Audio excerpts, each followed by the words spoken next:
Quote at ethos.com/play. That's ethos.com/play. Paid spokesperson. Time spent on application may vary. Online health questions. It's back, Sacramento. Fox Sports Radio and Elk Grove Chevrolet are proud to present Capitol Beer Fest Saturday, March 7th at the Capitol Mall. Join us for a day of sampling God's nectar from over 70 great brewers, plus music and food, and at the Fox Sports Elk Grove Chevy Lounge, get a great cigar and meet Grant Napear. Most important, of course, 100% of Beer Fest Pro benefits Runnin' for Rhett Youth Fitness. Get your Beer Fest group together and get your tickets now at CapitalBeerFest.com. That's Capital with an O, BeerFest.com. CapitalBeerFest.com. You've been saying you're going to pay better attention to your home's honeydews. Check one off your list right now by calling Gabrud Services to schedule a 12-point inspection of your home's electrical system. The safe rule of thumb is every 5 years for an inspection. If it's been 5 years or more, call Gabrud's now. A qualified technician will provide a thorough inspection of the electrical system to ensure it's safe or alert you to potential problems. At Gabrud's, electrical work is all we do. We are the area's recognized experts for anything electrical, and our number one priority is ensuring your home and family are safe. You've been saying you'll pay better attention to your home. Stop saying it. Make the call to Gabrud's. Talk with a real person and schedule your 12-point inspection today. Gabrud's, locally owned for more than 30 years. G-U-B-R-U-D-S. Call the good dudes at Gabrud's, G-U-B-R-U-D-S, Gabrud's.com. It's the All Things Legal Show, heard every Saturday morning from 8 to 9. Join your host, Craig Ashton, with an entertaining and eclectic view of all things legal. Saturday mornings from 8 to 9. Remember, for the best advice, don't think twice. Call Ashton and Price. Just outside of Sacramento is a place where families build friendships that last a lifetime. The Golden State Shooting Center is a clay target shooting facility. It's the home of numerous local high school and youth sport shooting teams. Skeet and trap shooting is a safe, exhilarating sport. School team members can compete for numerous college scholarship opportunities. Teams are being formed now, and new members are welcome. Call the Golden State Shooting Center for details or visit them online at goldenstateshootingcenter.com. Listen up, guys. Are you experiencing any of the following? Fatigue, less drive, poor performance? If so, you may be one of the nearly 30 million men in the U.S. today dealing with ED. But did you know you don't have to pay hundreds for a prescription anymore? And you don't have to deal with the hassle of seeing the doctor or the embarrassment of going to the pharmacy for a certain pill. Now, with one free call, you can find out how Herbal Virility Max can help you feel like a man again. For over a decade, Herbal Virility Max has helped guys just like you put a smile back on their face with improved performance and drive. Call today and ask about our buy one, get one free offer. 800-690-8445. 800-690-8445. 800-690-8445. That's 800-690-8445. The Grant Napear Show. My show begins at 3 o'clock, 104.7 FM, 890 AM. Download the Fox Sports KSAC app. Weekdays 3 to 6 on Fox Sports Sacramento. Hear that? That's the sound of your life. Perfectly imperfect. Beating in rhythm to the world you've created. But every time you drive after drinking, music gets drunk. Your life sounds pretty great. Don't let a buzz ruin it. Buzz driving is drunk driving. Don't drive buzzed. A message from NHTSA and the Ad Council. Grant's back. Join the conversation every weekday afternoon beginning at 3 p.m. KSAC 890 AM Olivehurst, K284CM 104.7 FM Sacramento. Hello, Sacramento. Sacktown. And welcome in Grant Napear. How you been? You know this guy. It's your show. So happy to hear you on the airwaves. 2+ decades on the radio with you. Just the start of an incredible journey. Now he's back on Fox Sports 104.7 FM and 890 AM. 3 to 6 every day, Fox Sports Sacramento. The phone number? 916-779-0929. His name? Grant Napear.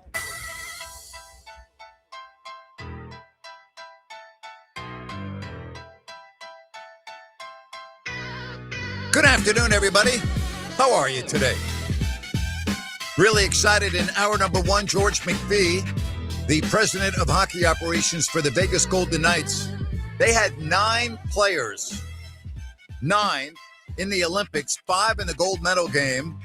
So I want to talk to George about the recent Olympics and a couple of other nuggets, such as Alex Ovechkin, who George drafted when he was the general manager of the Washington Capitals. That's coming up in about 30 minutes or so. The Knights just landed in Washington, D.C. as they start an East Coast road trip tomorrow against OV and the Capitals. He'll be coming on here in about 30 minutes. All right, so speaking of hockey, and I'll get to the Kings, but you know what? I can't depress myself, and I can't depress you by having to talk about the Kings at the start of a radio show, because there's really nothing good to talk about.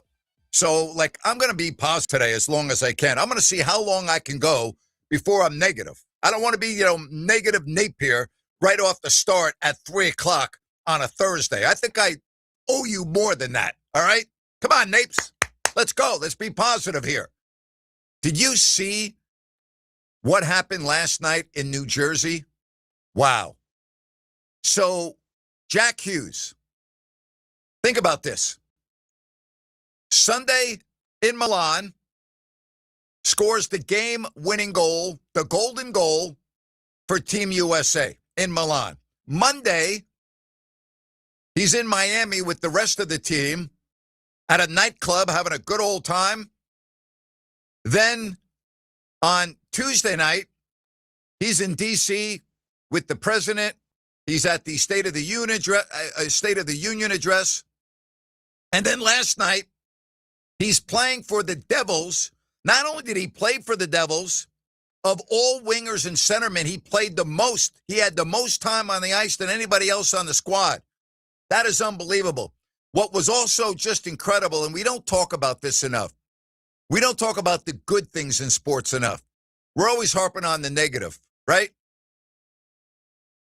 Jack Hughes, who I would say 99% of the American sports fan had never heard of before. I mean, you got to be a pretty diehard hockey fan and be watching the New Jersey Devils to know who Jack Hughes is. Let's just call it the way it is. So Jack Hughes went from being, you never heard of him before, to like the hero with the golden goal for Team USA in men's hockey. So what happens last night? They honor him as you would expect. And he skates onto the ice to a standing ovation. And then he is given the microphone. And this is what he says to the sold-out crowd, which, by the way, after he scored the winning goal, tickets for the game last night against Buffalo went up 49% for the game last night. Here's how he addressed the crowd. I'm so proud and I'm so happy that the men's and women's USA hockey teams brought gold medals back to the United States of America.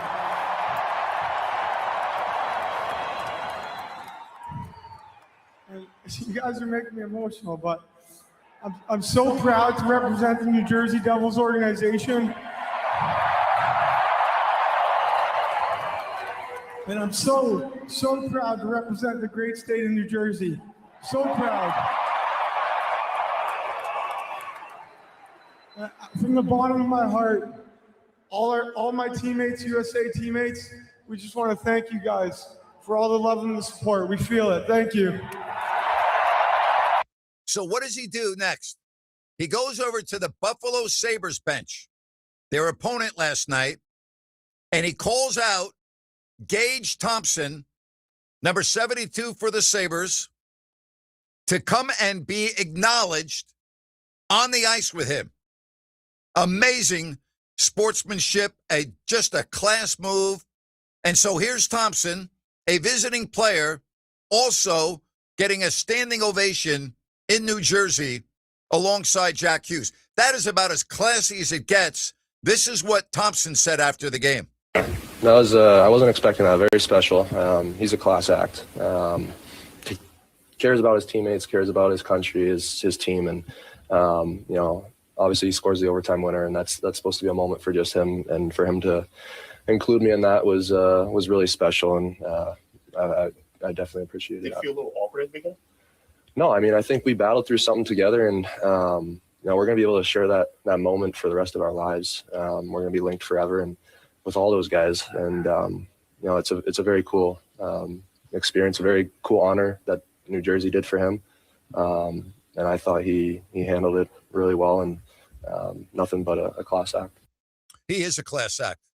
I mean, the way he handled himself in the Olympics after they won the gold medal, his patriotism, playing for Team USA, what that meant to him.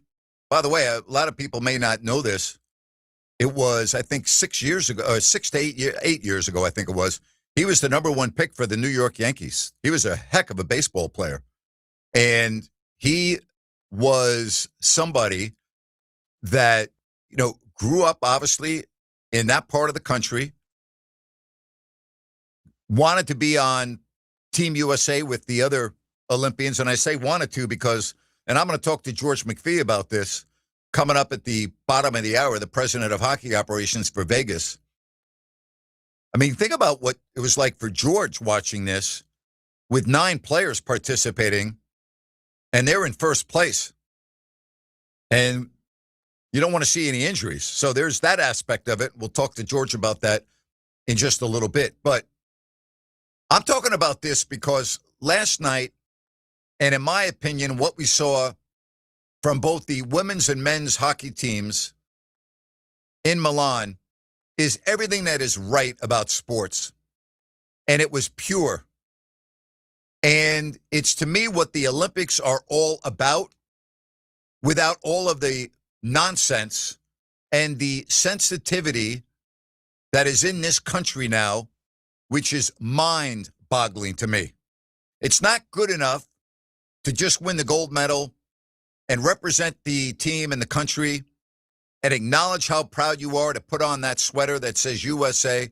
Oh, no, no, no. You've got to bring everyone down now if it doesn't align with your political viewpoint and who's in the White House and who's not. And that is so sad. And you know me, I don't talk politics on this show. All right? I don't talk politics on this show unless it intersects, all right, with what is going on the field, on the court, on the ice. Sometimes it's unavoidable. Sometimes you can't help it. Sometimes you can't just gloss over it. And I think that Jack Hughes and the Olympic hockey teams, and we'll just stick to them right now, they're everything that's good about sports. Think about this. Jack Hughes, Sunday Milan, Monday Miami, partying all night. Yesterday at the White House, the State of the Union address, not yesterday, Tuesday. Last night, playing hockey and playing the most of any frontline player on the Devils with ice time. Bringing out a player on the opposing team to get recognition. He's everything that is good about sports. He's a guy that we should celebrate. He's a guy that we should put on a pedestal.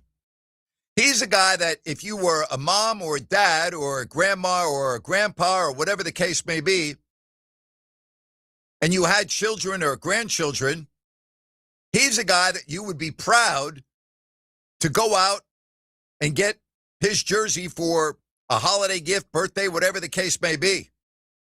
I remember when my kids were growing up, and my oldest son in particular, he was in love with Derek Jeter. I'm like, hey, I'll be more than happy to get you a number 2 jersey. I'm honored. I'm like, wow. Yeah. Yeah. You want to look out? You want to be a guy that is a role model? And again, I don't know much about Jack Hughes, obviously. Now everyone knows just about everything about him and his brother and his family and his sister. But he's everything that's right about sports. He's the good. He's a guy that you can get behind. And think about the ticket sales in New Jersey after he scored the game winner to win the gold medal. They had an increase of 49.5% in ticket sales right after the game, for the game last night. You know why? Because fans wanted to be there And they wanted to personally thank him and congratulate him with a standing ovation. Because he's somebody that you can get behind. He's somebody that you can root for. And his active sportsmanship, which we don't see enough now, was on full display when he brought Gage Thompson out to the ice. So that is the good part of sports. When we come back, I'm going to tell you the bad part about sports and the part that is actually pushing people away from the sports table. It is destroying the true fabric and the essence of sport. And we need to stop the tidal wave. We need to figure out a way to turn the tide, because it's quite frankly alarming and it's not good at all.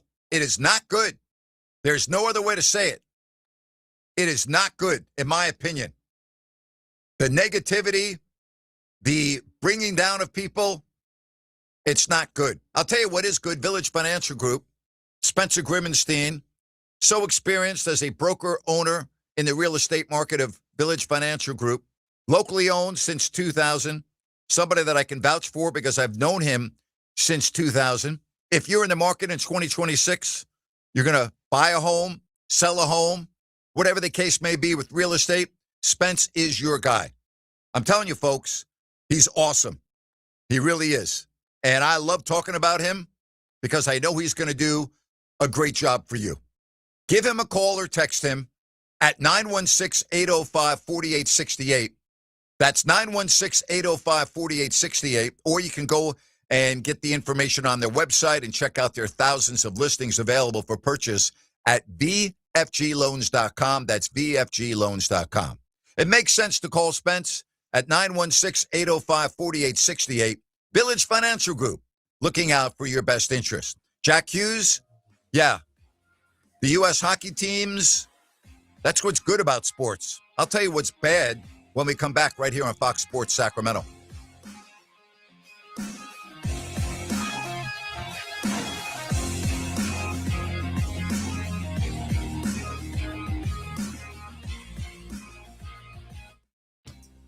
You've been saying you're going to pay better attention to your home's honeydews. Check one off your list right now by calling Gabrud Services to schedule a 12-point inspection of your home's electrical system. The safe rule of thumb is every 5 years for an inspection. If it's been 5 years or more, call Gabrud's now. A qualified technician will provide a thorough inspection of the electrical system to ensure it's safe or alert you to potential problems. At Gabrud's, electrical work is all we do. We are the area's recognized experts for anything electrical, and our number one priority is ensuring your home and family are safe.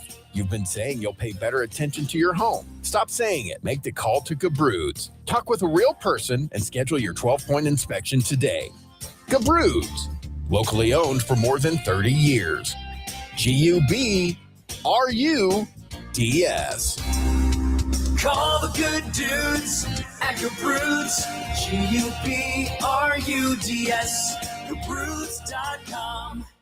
Okay, we are running a car drive right now to help veterans all across America. So if you have an old car, truck, or van, even a motorcycle or an RV sitting around, you can right now give it away and help the vets. They really need your help. And your car will help support the vets and their families. And guess what? You even get a tax donation. Plus, we'll even come and pick up your car for free. And all you've got to do is pick up your phone right now and make a free call. Now is the perfect time to do something good for the vets. Give back to the vets right now for all they've done for this country. And your old car can really help them. So call the Veterans Car Donation Program right now for free pickup of your vehicle. Help the vets and help your taxes at the same time. Call right now. 800-598-0539. 800-598-0539. 800-598-0539. That's 800-598-0539.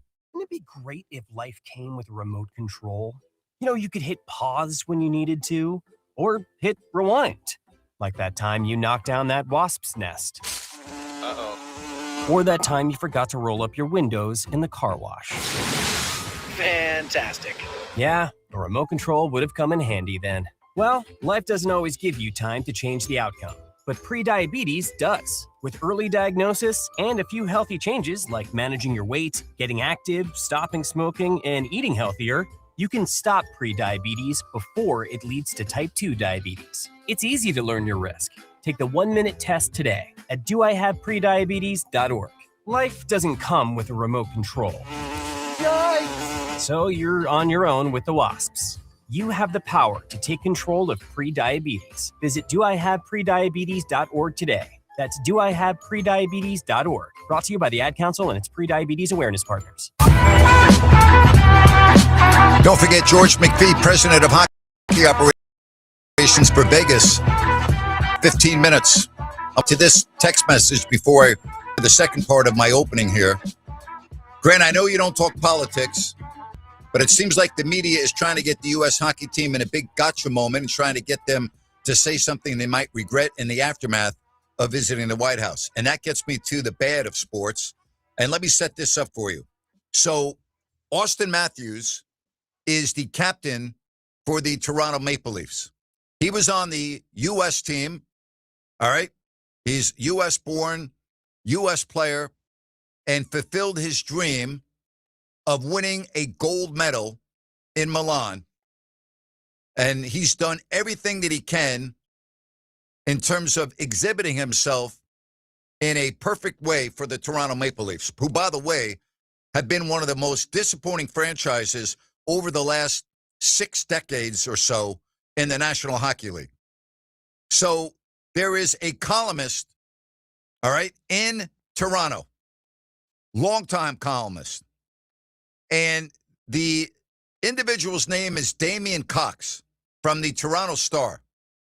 He just ripped Matthews a new shred because Matthews doesn't line up with how he feels politically. I want to read 2 of these paragraphs because I just couldn't believe this. Matthews apparently is blissfully unaware many athletes and teams have declined invitations from the Trump administration. The entire U.S. women's hockey team possibly insulted by the fact Trump seemed to think putting their gold medal on the same level as the men's was a joke, said thanks but no thanks.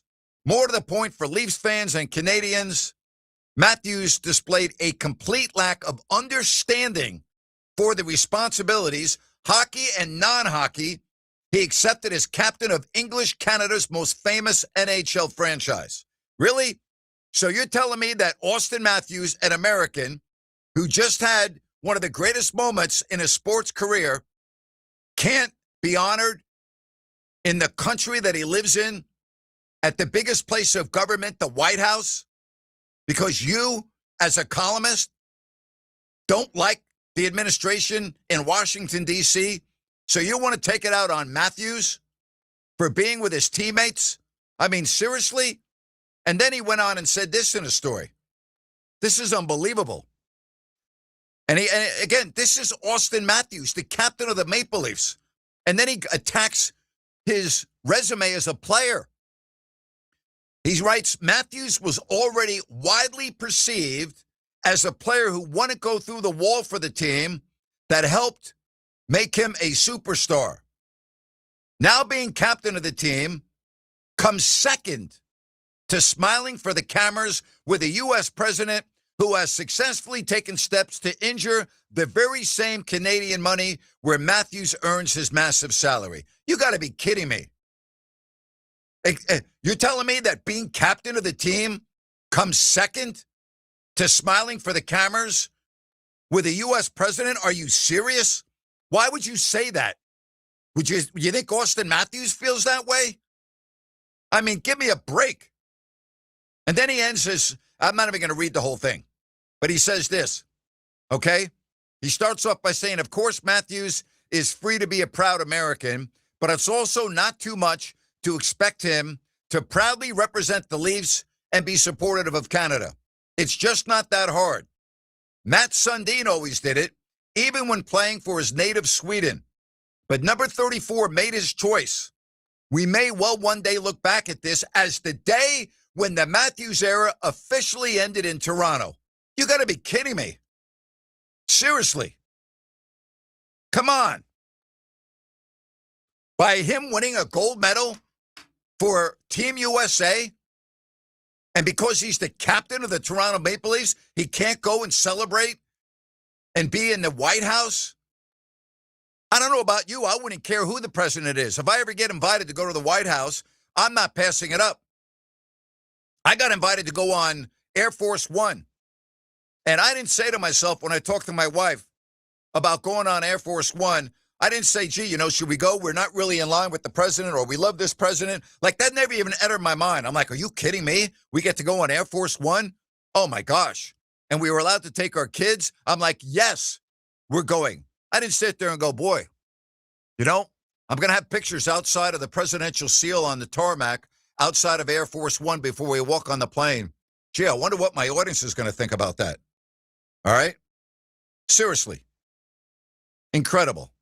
Grant, the reporter is doing that to be part of the attention that's around this. It's irresponsible. They're putting their credibility at risk to be getting more traction on the story. It's irresponsible, in my opinion. You're going to tear down the captain of the Toronto Maple Leafs because he celebrated winning a gold medal with his teammates at the White House? Are you kidding me? Like, can you believe that? What kind of society are we living in North America? All right? Can we just for freaking 5 minutes keep the damn politics out of sports? Seriously. It's awful. It's just despicable. It is an absolute disgrace.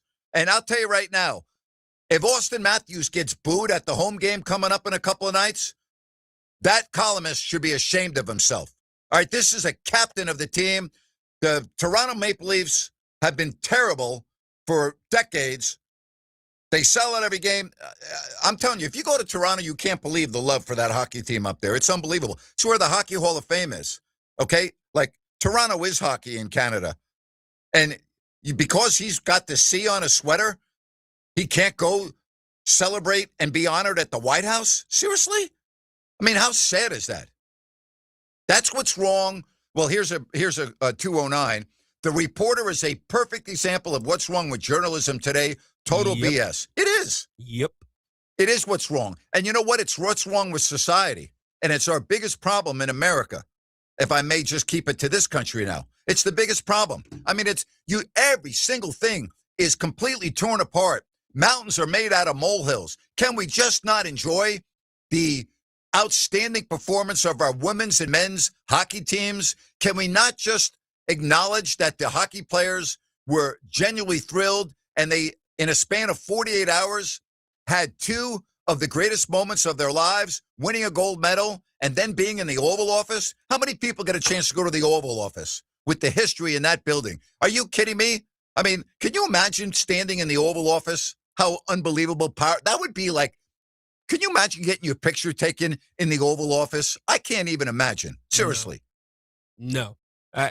Look, sports were always something that united. And unfortunately, you have now the streak that's starting to crack in between the middle of it. Shame on Damian Cox of the Toronto Star. He should be embarrassed. And you know what? I'll tell you who should be booed at the next game. He should be booed. That's who should be booed. No doubt. It's just awful. Don't forget George McPhee in a couple of moments, the president of hockey operations for the Vegas Golden Knights.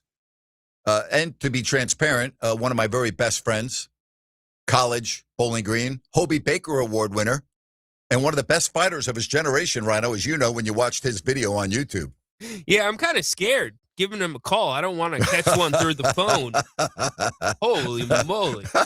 You imagine what George McPhee could do in the UFC back in the day? Oh, boy, I'm going to tell you. The UFC was around? Went to law school after his hockey days. Was always studying.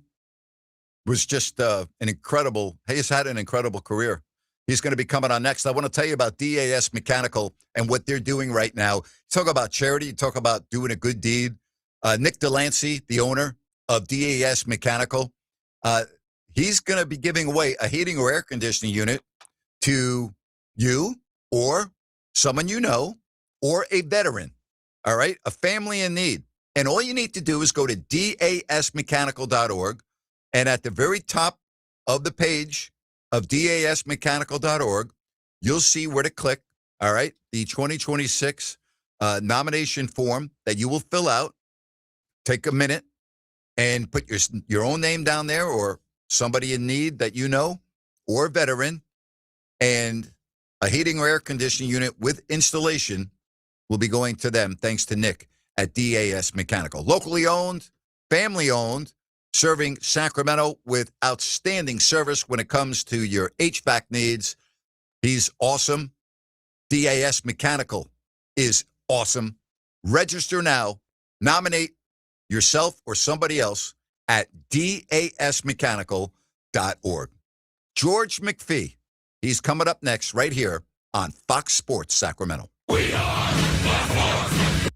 It's Truck Month at Downtown Ford Sacramento. If you've dreamed of a new Ford truck, we've got great news. While they last, qualified Ford truck customers can take home a still brand new 2025 F-150 or a 2025 Super Duty XL at 0% APR, 0 down, and 0 payments for 90 days, plus $1,000 in Ford retail bonus cash on select, still brand new 2025 Ford trucks. Some restrictions apply, so visit Downtown Ford Sacramento.com for details. Okay, we are running a car drive right now to help veterans all across America. So if you have an old car, truck, or van, even a motorcycle or an RV sitting around, you can right now give it away and help the vets. They really need your help. And your car will help support the vets and their families. And guess what? You even get a tax donation. Plus, we'll even come and pick up your car for free. And all you've got to do is pick up your phone right now and make a free call. Now is the perfect time to do something good for the vets. Give back to the vets right now for all they've done for this country. And your old car can really help them. So call the Veterans Car Donation Program right now for free pickup of your vehicle. Help the vets and help your taxes at the same time. Call right now. 800-598-0539.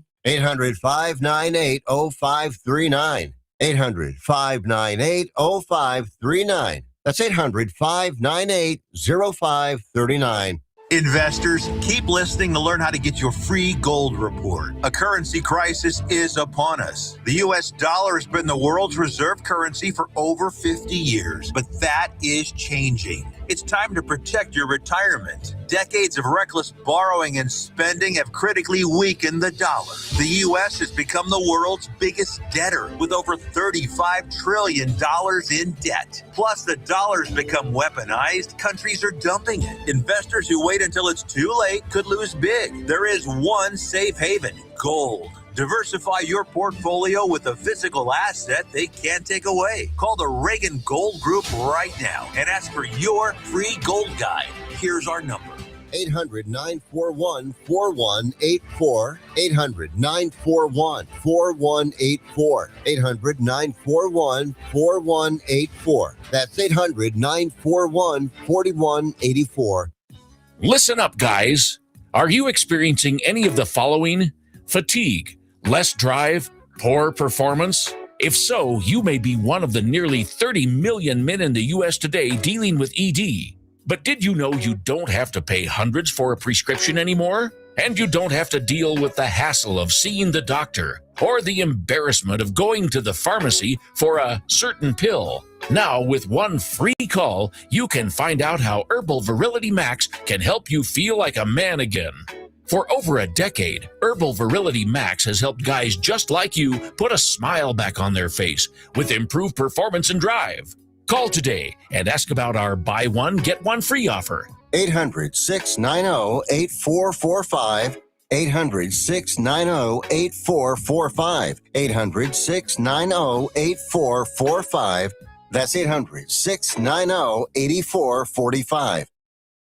Hi, I'm Ryan Blaney, a third-generation race car driver, and I dedicate a lot of my time going fast. But when my grandpa was diagnosed with Alzheimer's, it was a very unexpected bump in the road for us. It's important to notice if older family members are acting differently or having trouble with routine tasks. Early detection of Alzheimer's can give your family time to explore support services and access available treatments. If you or your family are noticing changes, it could be Alzheimer's. Talk about seeing a doctor together. Visit alz.org/time to talk. A message from the Alzheimer's Association and the Ad Council.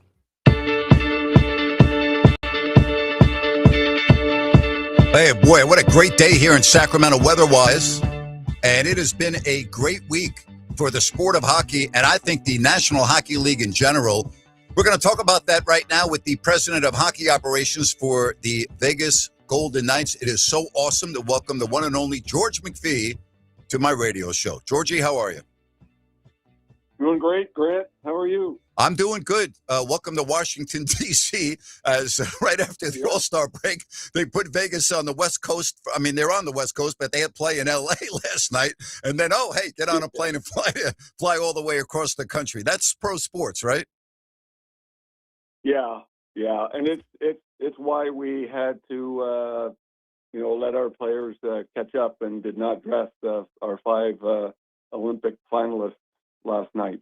It would have been too much for them, in our opinion. Sure. And you've got to let them recover a little bit. And fortunately, we won the game last night, and they've now recovered. And we'll see what happens tomorrow night. George, you had 9 players in the Olympics, 5 in the gold medal game. I would think you were in a very small company, you and the rest of the general managers in the league, presidents and coaches that were watching, just going, please, no injuries. I mean, could you talk about that perspective from your role with this team who's in first place currently? Well, we all understand that players are going to get hurt in this sport. We deal with it all the time. And so players are going to get hurt in preseason games or regular season games or playoffs or the Olympics, special tournaments, world championships, and so on. You live with it. And there's no other way to sort of explain it. It's part of what we go through. And you hope you come out of it lucky, and we did in terms of the Olympics. We didn't have injuries. So we did have one in the Four Nations last year. One of our top defensemen broke his wrist about 15 seconds into the game, and we lost him for 6 weeks. So that's the way it goes.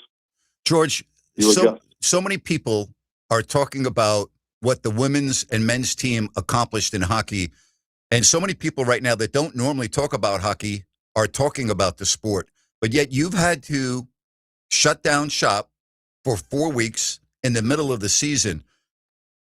Are there any negatives to what we just witnessed with the sport of hockey in the Olympics? Well, not when you have a result like this, but it's not easy to shut your business down in North America for 3 weeks. But the players really want to play in the Olympics, and so the league has accommodated them and worked out a deal with the Players Association so they can. And so they play in it. And, the players think from a player's perspective, they want to be in that kind of competition. They want to play internationally. They want to play for their country. Those of us in management and ownership think about it in a different way, and how does this affect our business? And I mentioned before the Olympics on radio that it only really works, the reason we're playing is to try and grow the game. And we're only going to grow the game if the U.S. gets into a final and wins a gold medal. I don't think it's going to make a difference if Canada gets there, because Canada is maxed out and a very, very popular game in Canada, and they will continue to grow. And I don't think it really matters if teams like Sweden or Finland or Germany win. Yeah, it's going to help in those countries, but we wanted to really grow in North America. And for years, the biggest rivals for Canada was Russia. It's now the USA, because the USA has had staggering growth in the number of boys and girls playing hockey. And it's a tremendous resource for the NHL right now. George McPhee, the president of hockey operations for the Vegas Golden Knights. You being Canadian, we know about the reaction in this country. Can you put into perspective what this defeat meant for the people of Canada and how hard this week must be for them, and watching that overtime? Can you put that into perspective for us? Yeah, well, I personally was really conflicted watching the game, but it's in Canada. It's gold. They're expected to win the gold. Canada has a very, very high standard. They believe that their players are the greatest players in the world, and a lot of them are. But it just doesn't. It's an expectation, and the players they're not happy winning a silver medal. They're just not, and it feels like a failure when you don't win the gold. And it was amazing, really, how exceptional that game was. I don't think I've ever seen a game as entertaining. I don't think I've ever seen hockey played at this pace, at that kind of execution, at that kind of intensity, with that kind of coaching. It was exceptional hockey. And Canada, in the final, I thought played a better game than the U.S. did. But the difference can sometimes be the goaltending, and it was in this game. Even though the Canadian goaltender played great, the U.S. goaltender played even better. Yeah. And he's no secret. He's won 3 consecutive Vezina trophies. He's very, very good. And he stood on his head and delivered a performance that allowed the U.S. to win. And I really liked the way the game was played. Canada played 2 games in the quarterfinal and the semifinal where they were playing countries that didn't have the firepower they did. So they played that sit back, prevent sort of hockey where you've got 5 guys back all the time. And that is a grind. And it's not that much fun to watch. But when you get into the final and both teams, Canada and the U.S., play a pressure game all over the ice. They're going to forecheck. They're going to pressure you in the neutral zone. They're going to pressure you in your own zone. They're going to pressure you when you kill penalties. They're going to come at you with size, physicality, speed. Both of those teams really went at it, and it turned out to be just an extraordinary game and a great result for the U.S. And the women's game was just as compelling. It really was. That was really something. George, it's kind of ironic that I'm talking to you right now in Washington, D.C., a place that you were so successful, 7 division titles, an Eastern Conference title, a trip to the Stanley Cup. And if I can take you back to 2004, you drafted one of the great players in the history of the game, Alex Ovechkin, who at age 40 will be on the ice tomorrow against your Golden Knights. 2 things that I've never asked you this before. Evgeny Malkin and Alex Ovechkin were clearly the top 2 guys available in that draft. Was OV head and shoulders above Malkin? Was there ever any consideration to not taking OV? And what do you remember the most from your visit to Russia when you first met OV and his family? Well, I would say that you have to go in open-minded. We whittled it down. We had the first overall pick. Who's the better player, Ovechkin or Malkin?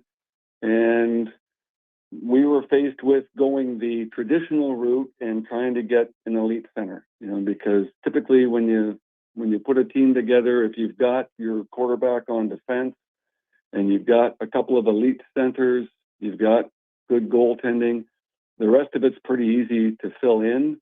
You get a power forward, and that's the foundation.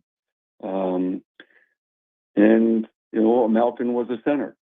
Ovechkin, however, was a really unique player. Never seen anything like it.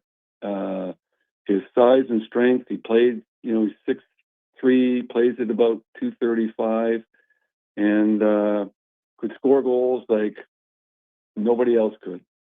And was the most, physical player you've ever seen with that kind of ability. There's Gordie Howe, maybe Eric Lindros, but really nobody like Ovechkin because he hit all the time and was rarely ever injured. So we went for Ovechkin because we just thought that he was so unique and would be someone that brings people out of their seats in Washington. And geez, he's done it for 20-something years now, and the greatest goal scorer in the history of the game. My first meeting with him, I went over. He was playing at the World Championship someplace. I can't remember the country, but I went over because I wanted to meet him and interview him without him being prepared for the interview. And sometimes the young guys have their agents prepare them, and their answers are scripted. And I just wanted to talk to him without all that prep to determine what kind of person he was.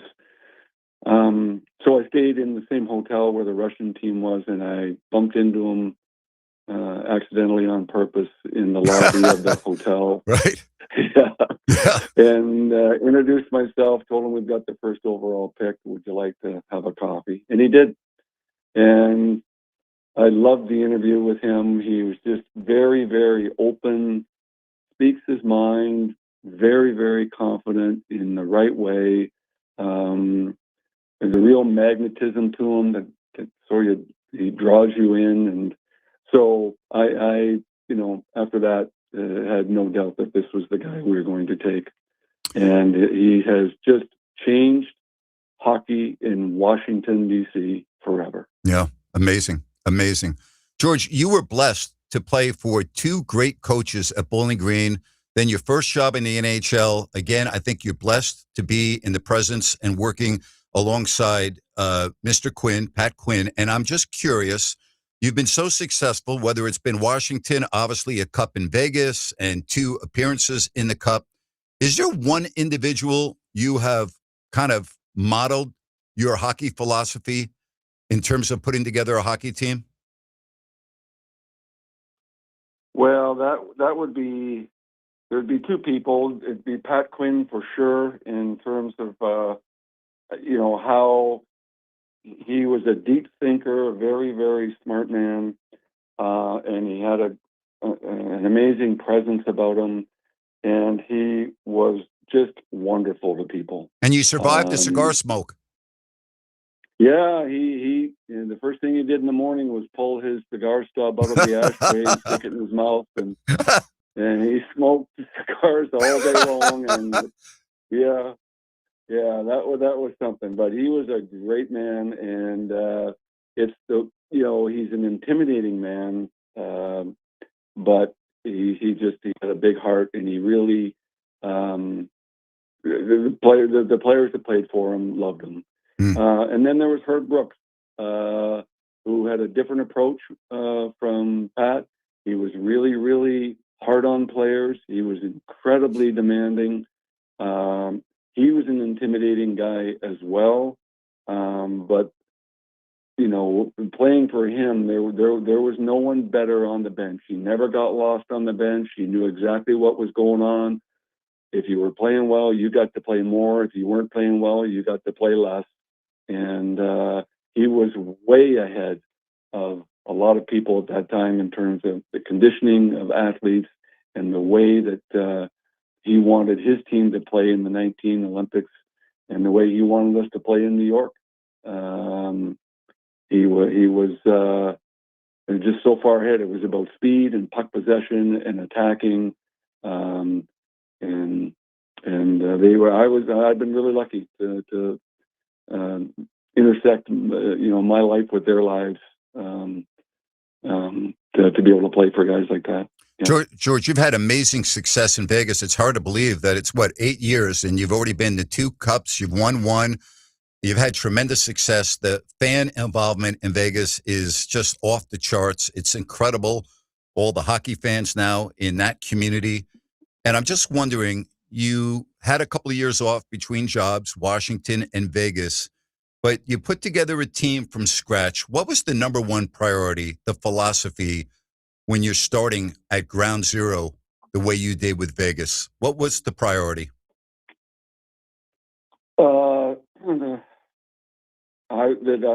My approach was to get the best human talent you can find for every single position in the organization, and I mean on the ice, and off the ice. Every position in ticketing, sponsorship, accounting, finance, and every position with the equipment managers and our medical team and our players. And and you had to be a low ego and high character. And it sounds simple, but it's not. But that's what drove us. And we hired really highly intelligent young people in analytics and those that speak, a different language in hockey, who brought all of that in and combined with some dyed-in-the-wool hockey people. And we put it all together, and it's just the culture that we have is really extraordinary, and it's allowed us to do the amazing things we've done. And we went to the conference finals 4 times in our first 6 years, and we've been unconventional and really aggressive in acquiring players. Expansion teams are supposed to work through the draft and develop and so on, and we've traded a lot of prospects and draft picks to be good right now. And we said that from day one, and we're still trying to do it. Your philosophy reminds me so much of Pat Riley, who runs the show in Miami and just had a statue unveiled of him outside of the arena in Los Angeles. His success is amazing, his championships, his contributions to the game, but he goes about putting together a team the same way as you. And I love the fact that whether you are and I thought that this was such a huge part of the cup, a broken stick, and one of your equipment guys was able to get that player his stick in 2 seconds, which I can't remember either prevented a goal or set up a goal. But you've always treated everybody in the organization, I think, the same. We talk about culture. And when you have success, George, I believe that everybody in the organization truly feels that they're part of the reason for that success. And that's a beautiful thing in sports because it doesn't happen very often. Yeah, who's inside your uniform or who's inside your locker room, or it really matters. And so we just really, really emphasize that. We've worked hard in trying to find the right people, and there's lots of talent out there, but unless that person is a better person than he is talented, it's hard to win. So that's just been the emphasis, and we sort of create the culture at the top, but it starts at the bottom and works its way up too. And so we're really proud of it. People talk about culture all the time, but some folks just don't get it because it's easy to talk about, but it's harder to get and really understand that to find these people that always seem to do things the right way. Before I let you go, I was talking earlier this week about the Stanley Cup and what it means, particularly to those in Canada. And I know that you started at an early age. Was that always just part of your childhood, the dream with you and your buddies, just to always have your name on the Stanley Cup?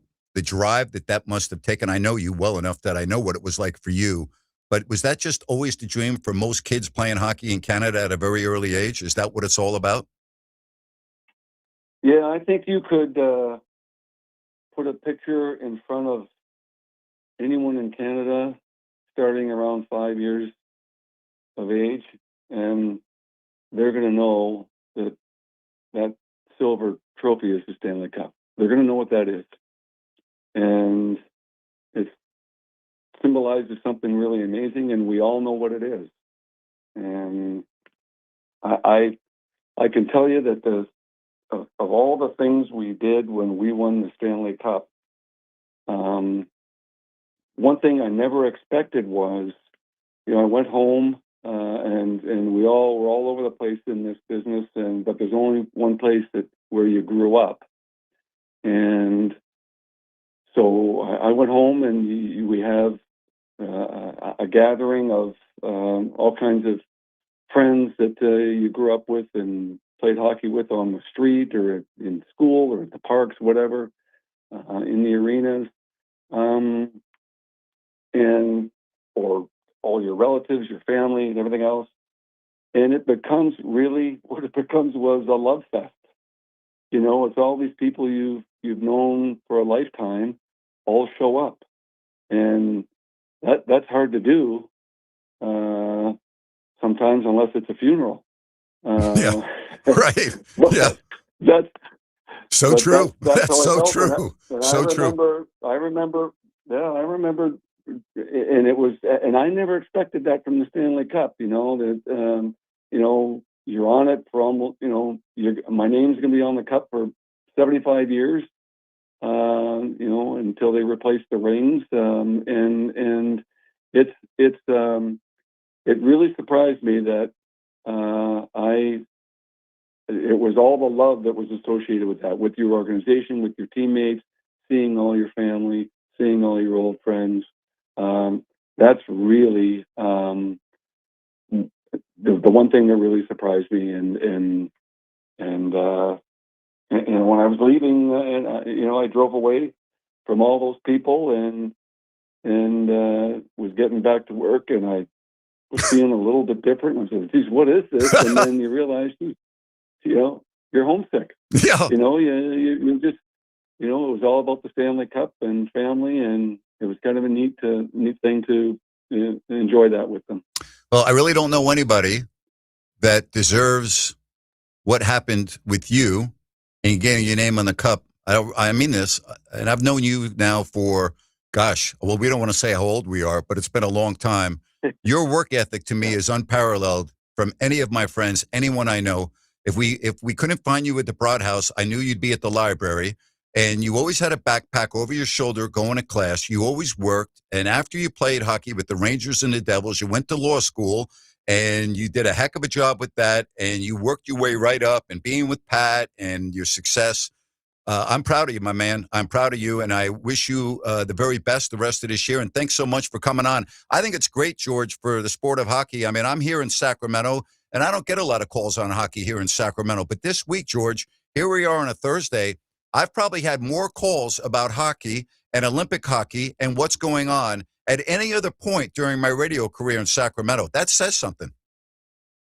Well, it sure does. And, you're famous for basketball and football, but you know as much about hockey as most hockey guys do. So that must have been fun for you. But I can tell you, the audience, like that was the most watched sporting event before 9 o'clock in the morning in the history of television. Think about that. Can you imagine if that game were on in the middle of the afternoon, what the ratings would have been? Oh gosh. Exactly. Yeah. It peaked at I think at 26 million. Yep. And then in Canada, you had another. I think they had 9 million people. Yep. It's not a big country. It's 40 million. It's 9 million are watching the game at out west at 5 in the morning. But it's just that was a fantastic game to watch, and it was fantastic performance. And the way these players have handled themselves since, and how patriotic they've been, unbelievable, and how much they love their country. Yep. It was great television. It was a great thing to see, and it was high character people who accomplished a wonderful thing and really made a heck of a lot of people happy. George, what they did. Have a great road trip. So awesome to have you on. We'll talk to you soon. You be good. Yep. Love to you, my friend. Love you, Georgie. You're top shelf. See you, buddy. Bye-bye. Good stuff with George McPhee, the president of hockey operations for the Vegas Golden Knights. Wow. That was a heck of a conversation. Love that. Your reaction when we come back right here, the Grant Napear Show, Fox Sports Sacramento.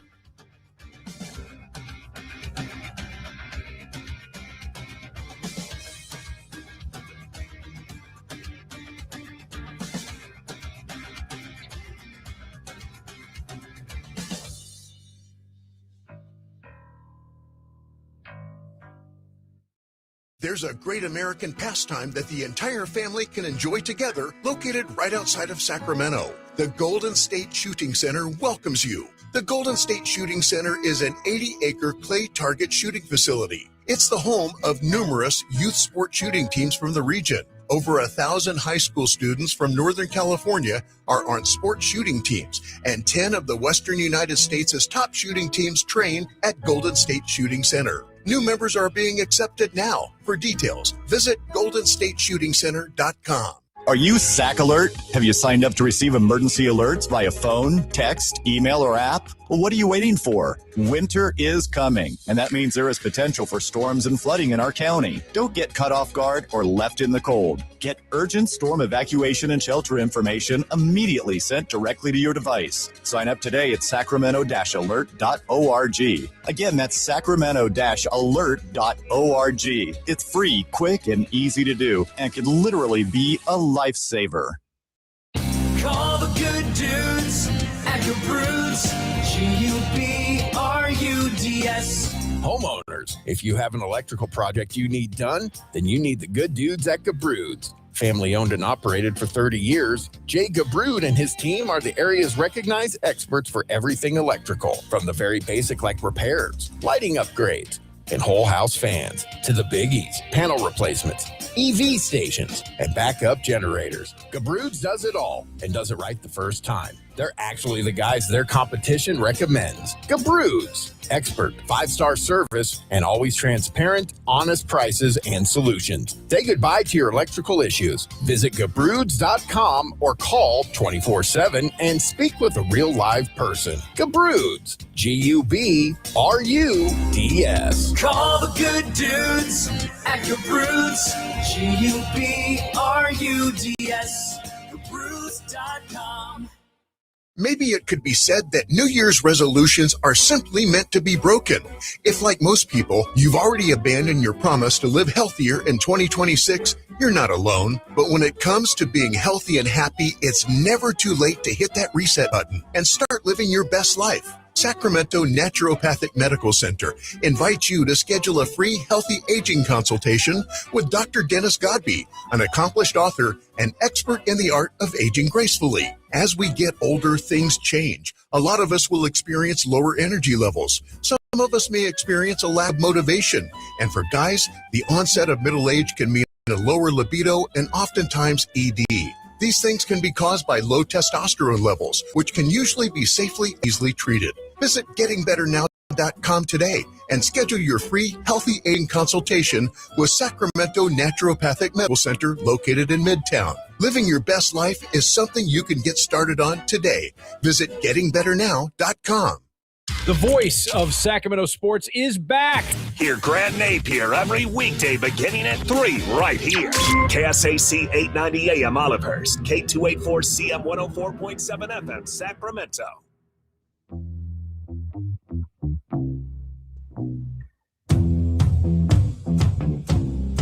I hope you enjoyed that interview with George McPhee. I was going to ask him, but we ran out of time, if he knows anything about basketball, because there's a team I know that could probably use his philosophy. Rhino, we talk so much about culture, and you know when it's not good more than when you know it's good. Like, you know when it's not good. And unfortunately, here in Sacramento, things are so bad. And everything that George talked about in putting together the hockey team in Vegas, that has been unbelievable, okay? Since 2018, getting to the Stanley Cup Finals their first season as an expansion team, winning it 5 years later. Here they are again in first place, which is where they normally are every year. Culture, he talked about culture. We don't have culture here in this city with this team. And maybe Scott Perry can get there, maybe, but like, I wish that he would follow George McPhee's model of putting together a team. And I mean that. I'm very serious about this because there's a right way of doing it. There are different ways of doing it. There's not just one formula that will work. There are different ways of doing it. But the way that you should not do it is the wrong way. And we've seen that over and over and over and over again here in Sacramento. And to hear George's philosophy about the equipment manager and the trainer and the medical staff and everyone else.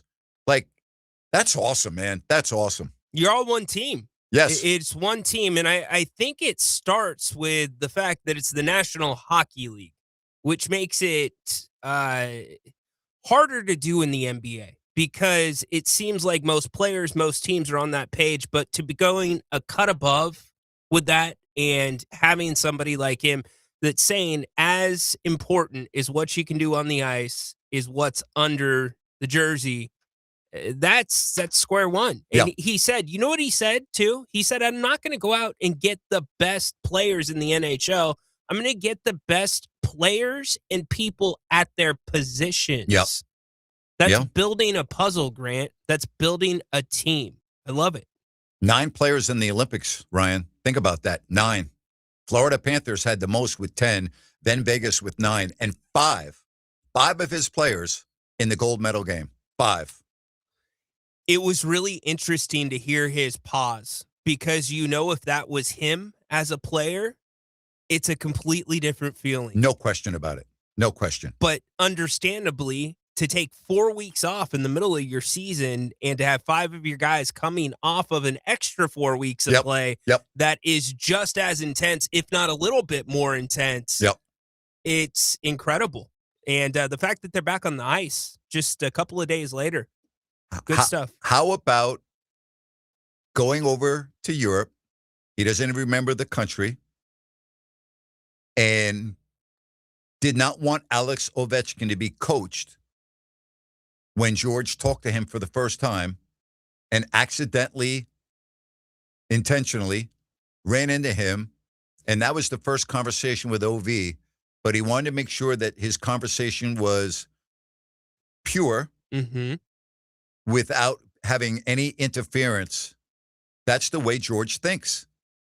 He thinks outside the box. He's like that. And I just think it's just phenomenal. That's why there's not that many George McPhees. Yeah. And if he makes a mistake, he'll beat you into shape. He'll get you right back in line. By the way, if you really want to see what George was like as a player, and by the way, he was very skilled, just Google George McPhee on YouTube or go to YouTube and just Google George McPhee fights.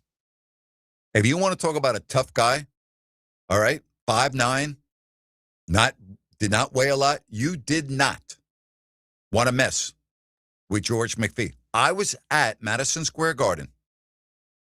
I don't know if I've told you this story before. George's first game ever was in the playoffs. He was in the minors his first year in Tulsa. And Tulsa was the minor league team for the Rangers. So he's playing in Tulsa. And he calls me and he says, Napes, I can't believe it, man. I'm on my way to Philadelphia. I'm like, what? He goes, yep, I'm joining the team in Philly. He made his NHL debut in the first round of the Stanley Cup playoffs at the Spectrum in Philadelphia against Bobby Clark and the Flyers. I'm like, I've got to watch this game. So back then, the Rangers were on WRTV, Channel 9. To give you an idea, that's similar to what WTBS is, the Superstation, and WGN in Chicago, where the Cubs were on TV all over the country, okay? Okay. So we didn't get Channel 9 in Bowling Green. We didn't get WRTV. I called my buddies in Cleveland, my fraternity brothers. I drove 2 hours to Tom Sporch's house, my fraternity brother, Spo. And I watched the game at Spo's house, and watching George play his first ever game in Philly. I drove back to Bowling Green. I was out of school. I was working at the time. Drove back a day later for game 2. George got me a ticket. I said, George, I can't miss your debut at Madison Square Garden. Got my little white Subaru. Drove 10 hours to New York. This is unbelievable. This story is incredible. I go to Madison Square Garden, and I'm standing about 5 feet from the glass as George skates onto the ice for the first time. And I have chills. I'm like, I cannot believe that George McPhee is playing for the Rangers in the playoffs. And that game, I kid you not, he had an impact on the game, and that night become a fan favorite of the New York Rangers. And there was another guy from Bowling Green that also was at the game, a teammate of George's by the name of Peter Wilson.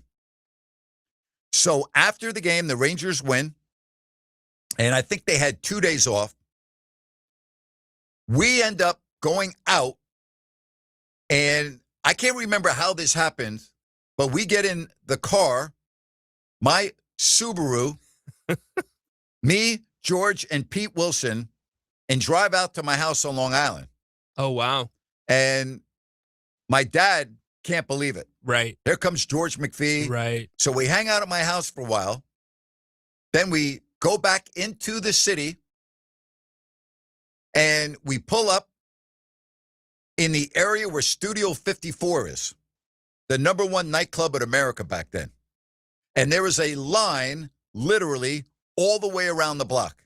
How are you dressed? Are you in bell bottoms? No, I was not dressed like I am right now, but I wasn't like in a tuxedo. Okay. But I was presentable. And the reason for that is I kind of felt that I'd be in the locker room after the game, and I was. So we get to the area where Studio 54 is. I'm not kidding you. George has only played for the Rangers 3 games. We walk up to the door. They recognize George. Boom. Georgie! Get right into Studio 54. And I was just like, wow. I'm not kidding you. And No, we were there. You. I was there for games 3 and 4. And then, you know, the series that they had against Washington, where I tell you I ended up tending bar. Yes. All week or whatever. But I was not going to miss George. You know, I always talk about like being at a game that you can't miss. Like for me, it was the Giants' first Super Bowl.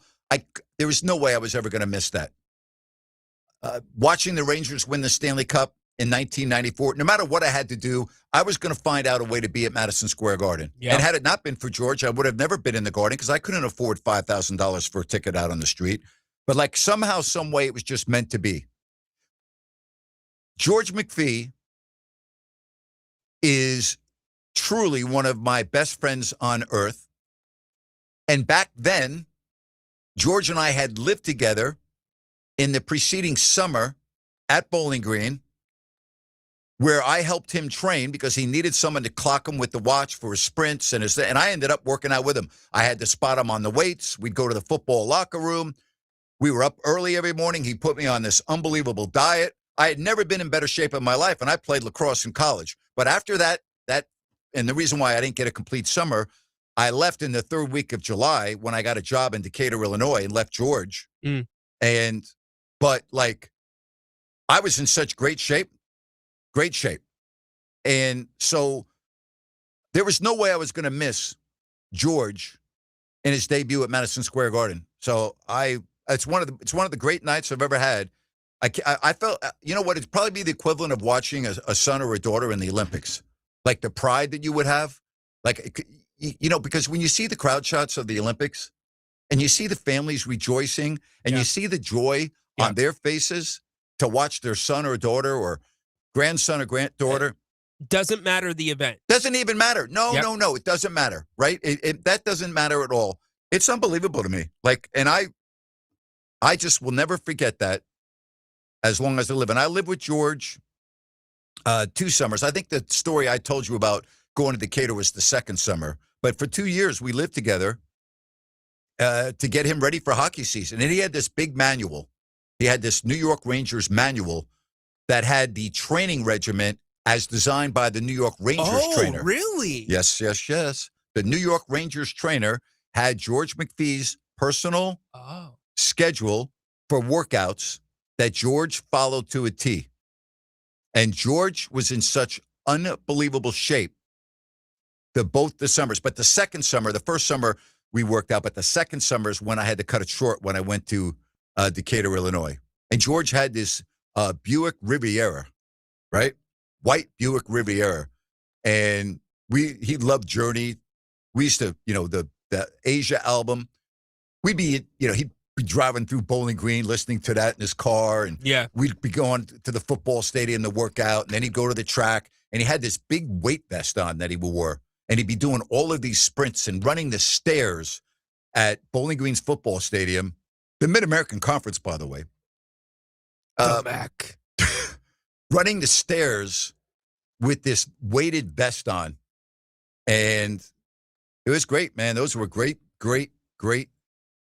days in my life. I think so many of us can relate to the story, just not on that level, Grant. We've all driven 2 hours to see a family member or a best friend do something, but the way that intertwines with your favorite team, the most famous building in the NHL. I can't even put it in the words. You know, and George, I'm sure, had a lot of other friends too. I wonder how many made the drive to see his first game on a television at your frat brother's house, right? And 2 hours away from Bowling Green, Bowling Green to Cleveland. And I'll tell you this, I went to almost every game at Madison Square Garden that year in the playoffs and had to drive back for work at WKIQ in Bowling Green or at the ABC TV station in Toledo where I was working part-time. But I believe, and I did stay at George's apartment in New York, which he had on 66th and Columbus Circle. This is unbelievable. His apartment was directly across from Lincoln Center. Wow. And it was such a phenomenal area to be in, but the Rangers don't practice in Manhattan. They practice at Rye, New York, where the pub is. And so, those were great memories. You don't think George noticed that work ethic on your behalf? You don't think that pushed him a little bit, driving back and forth? George always used to tell me that when I first met him, he's like, Napes, man, he always said I was be announcing professional hockey. He's like, Napes, you're going to be in the NHL, man. He goes, you're going to be in the NHL before me. I'm like, George, stop it. Yeah. And because he heard me do Bowling Green Hockey on recordings, because they used to run promos on WKIQ of a meet. They would do like a 60-second promo, and they had my calls on there. And he was like, Napes, you're going to be working in the NHL. And as it turned out, and he knows how hard I worked that summer to get my first full-time job in TV. Right. Because I was sending out tapes every week, and I was on the phone calling, and I was, I was determined to get my career started in earnest. And he had great belief in me, but I knew that George was going to be a very successful player, which he was. Unfortunately, his career was cut short. He kind of blew out his groin. And in hockey, that is a very difficult muscle to regenerate in terms of like skating, right? Because you're pushing off all the time. I can't think of a worse muscle. And he kept on re-injuring it. So he had a 7-year career with the Rangers, and then he went with the Devils. But I watched him play with the Devils too. I went to almost every playoff game that he played at Madison Square Garden. I think I almost went to every one. And he always got me a ticket. He was like, I was always there. We shared so many amazing memories. And I was at Madison Square Garden for Game 7 in 1994 when the Rangers beat the Canucks. And that was one of the great feelings that I had. But I actually was sad on the other side of my body because George was on Vancouver as the assistant general manager working with Pat Quinn, and they lost. So, I couldn't have lost that night. If the Rangers had lost in Game 7, you know what? George just wins a cup. He gets his name on the cup. So I kind of had mixed emotions, but I was like, and I told George, I go, George, you know how much I want your name on the cup. I go, but he understood. He gets it. He goes, Napes, and he even said, he goes, Napes, I'd be so disappointed if you told me that you wanted the Rangers to lose. I go, yeah, I can't do that. You're 75 years. His name will be on that cup. 75 years. Yep. So I couldn't answer that question the other day, but I remember I told you that as the cup grows on a tier, right, they take the bottom plate off and they put it into the Hockey Hall of Fame in Toronto. So George's name will be in the Hockey Hall of Fame in 73 years from now, and will be there for forever. Forever. But, we go back to culture and sports, right? And I'm going to segue to the Kings here now. when we come back from this commercial break, because I want to talk about the right way to do things and the wrong way to do things, because my show today is what's good about sports and what's bad about sports. And I'll tell you what's good about sports is when you see a guy like Dylan Cardwell, okay, who's not drafted, who ends up playing in a G League, right? Yeah.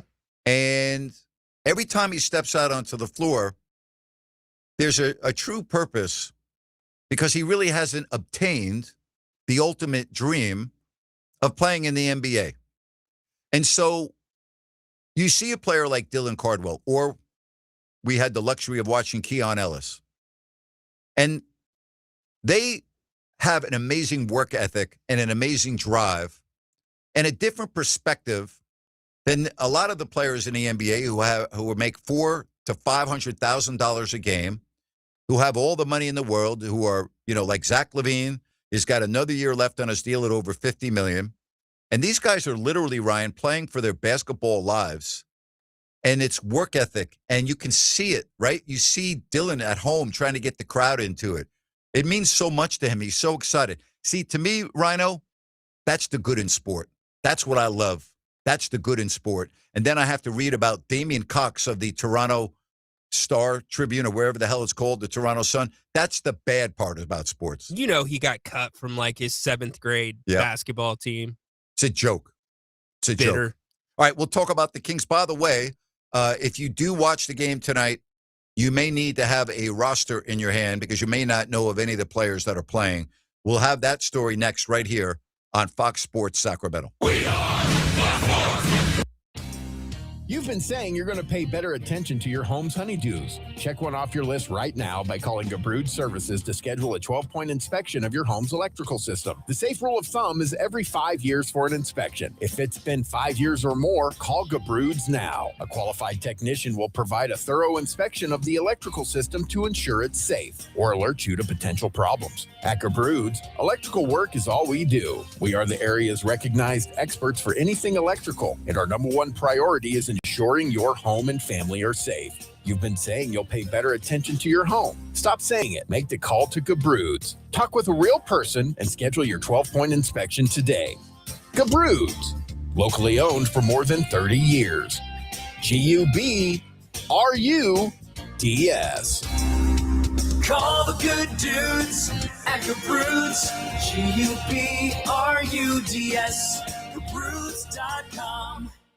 Okay, we are running a car drive right now to help veterans all across America. So if you have an old car, truck, or van, even a motorcycle or an RV sitting around, you can right now give it away and help the vets. They really need your help. And your car will help support the vets and their families. And guess what? You even get a tax donation. Plus, we'll even come and pick up your car for free. And all you've got to do is pick up your phone right now and make a free call. Now is the perfect time to do something good for the vets. Give back to the vets right now for all they've done for this country. And your old car can really help them. So call the Veterans Car Donation Program right now for free pickup of your vehicle. Help the vets and help your taxes at the same time. Call right now. 800-598-0539. 800-598-0539. 800-598-0539. That's 800-598-0539.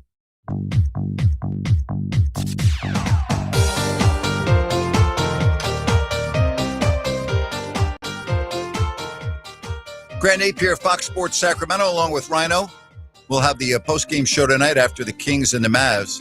But, when I was talking about Cardwell and Ellis, just two of the players, one that we're still watching, the other one is succeeding off the bench in Cleveland. But there's a lot to be said for that. Yeah, there is. And I think you laid out the perfect side where they're playing for their careers. In Dylan Cardwell's case, he's just a different guy. He is so based with his faith. And he just goes out and he enjoys each moment. And that's what drives him. He's married, and it's almost like the pressure is off of him, yet he's doing great. He's third in the league in rebounding for rookies. No, excuse me, scratch that. As of yesterday, first in the NBA for rookies. And then I was going to flip to you on Keon. It must be so interesting when you're a guy like Keon, the way you laid out, yet knowing you're better than some of the guys that are in the game in front of you making the money that you're talking about. Hey, before I get to the Kings, and I'm going to do that in a moment, I just want to talk about an individual that I'm very, very happy for, and his name is Glenn Kuiper. Yes. It was announced that Glenn Kuiper is going to be doing some Giants games this year, including the Giants game coming up, or a preseason game, an exhibition game against the World Baseball Classic team. And then it was announced that he'll be doing 12 to 15 games. And I also want to just talk about, we talk about the sports media, and I was talking about Damian Cox for the paper in Toronto. Well, I'm really bothered by Tim Kawakami and what he has had to say as it relates to the news about Glenn Kuiper. And I don't know Glenn. I've interviewed him before. I don't believe I've ever met him in person, but I have a lot of respect for him. And I thought he did a very nice job with the A's as their television voice. Tim Kawakami, you got to be kidding me. Talking about Kuiper coming back. And I'm reading this from his Twitter page on X. A competent broadcaster who is paid, in capital letters, a competent broadcaster who is paid to be able to speak clearly would likely not have this problem. That just shows me that Tim Kawakami has never been in a broadcast booth, who never has had a microphone in front of him announcing a live sporting event or on camera, getting ready for the beginning of the game. That is an absolutely horrible job by a very well-known sports writer in the Bay Area, Tim Kawakami. You got to be kidding me. We all make mistakes. Repeat that one more time. He said, a competent broadcaster who was paid to be able to speak clearly would likely not have this problem. Talking about why Glenn Kuiper lost his job when he was talking about the museum in Kansas City, right? But the Negro Baseball League and their great museum to honor that era of baseball, which he and his broadcast partner toured for 4 hours that day before they even went to the game. Right. Okay? So, it's unbelievable to me. Okay. So is Tim defending? No, he's not defending No, he him. kind of is. No. Because listen. If he knew how to speak competently, he's not calling him a racist. No, he's not doing that. He's saying it was a mistake. There was a lot of people at the time saying he was a racist for saying that word. So, okay, well, let me read more. Okay. A previous tweet. It is not competent to be unable to get through a reference to the Negro League's Baseball Museum without saying the words incorrectly, in my opinion. I'm not saying Glenn Kuiper can't do his job in all other facets. I'm saying that's a pretty big one. Again, I've been on the air for 40 years. I've made pronunciation mistakes before. It happens. It might happen here in the next 10 minutes. It's unfortunate what happened to Glenn, but you see, the biggest problem with this conversation is that in this country, once you're labeled a racist, that sticks with you forever. All right? And the fact that there are those that are still in 2026 referring to Glenn Kuiper as a racist is despicable. Okay? It is despicable.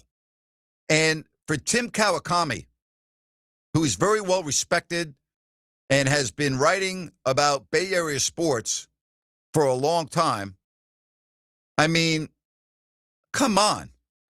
Come on. Really. And here's the other ironic thing. Yo, Tim, you get spell check. You have AI, my man. A word's not going to slip because you write it down. The spoken word is much different from the written word. Well, he had a lot of things to say on this topic, and he responded to a lot of tweets that were attacking him. And I'm not attacking him like a lot of the things I'm reading, but I think that his opinion on this is way, way, way off base. Way off base. All right, let's segue here to the Kings.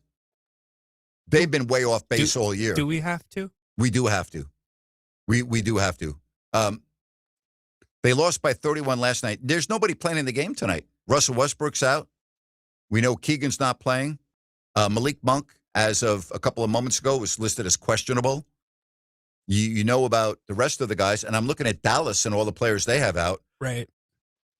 It's a joke. All right, so here's my biggest problem with what's going on in the NBA. And we talk about this. Dallas and Sacramento, all the players that are not playing in this game. Mm-hmm. If this was the 82nd game of the year and the winner got into the play-in and the loser's season was over, how many of these players that aren't playing tonight would be playing? If it was just 2 seasons ago and the Kings had the back-to-back games against Dallas, right at this time of the year, they would be playing. Most of them would be playing outside of Keegan Murray that sprained his ankle the night before, Zach Domas, who had surgery. But maybe some of those surgeries aren't had if the Kings and the Mavericks aren't in this position. Look, Grant, I sat with somebody in the Mavericks front office before the Kings played the Mavericks here at the Golden One Center. Actually, it was a couple of games in advance of that because he was here scouting a little bit. And this was what the Mavericks wanted. The Mavericks wanted to be able to be in this draft because of before the trade for Anthony Davis, their lack of picks moving forward after this draft. So it's not surprising on their side either. Couple of text messages. Fantastic interview with George. Spot on with your take on Tim K. From Jay. Thank you very much.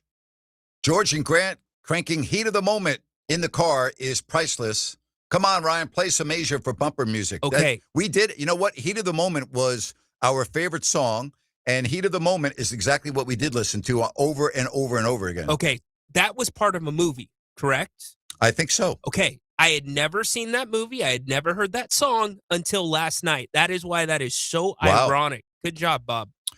Yes, this is an interesting one. Grant, I just Googled George McPhee. Did he attend Rutgers after Bowling Green? And is Graham McPhee any relation to him? Wow. Graham McPhee is his son. And also a hockey player. I believe he's playing in Europe right now. He's part of the Edmonton Oilers organization. George did attend Rutgers Law School after he got done playing for 7 seasons in NHL. So he went to Bowling Green. Senior year, won the Hobie Baker Award, which is the Heisman Trophy of college hockey.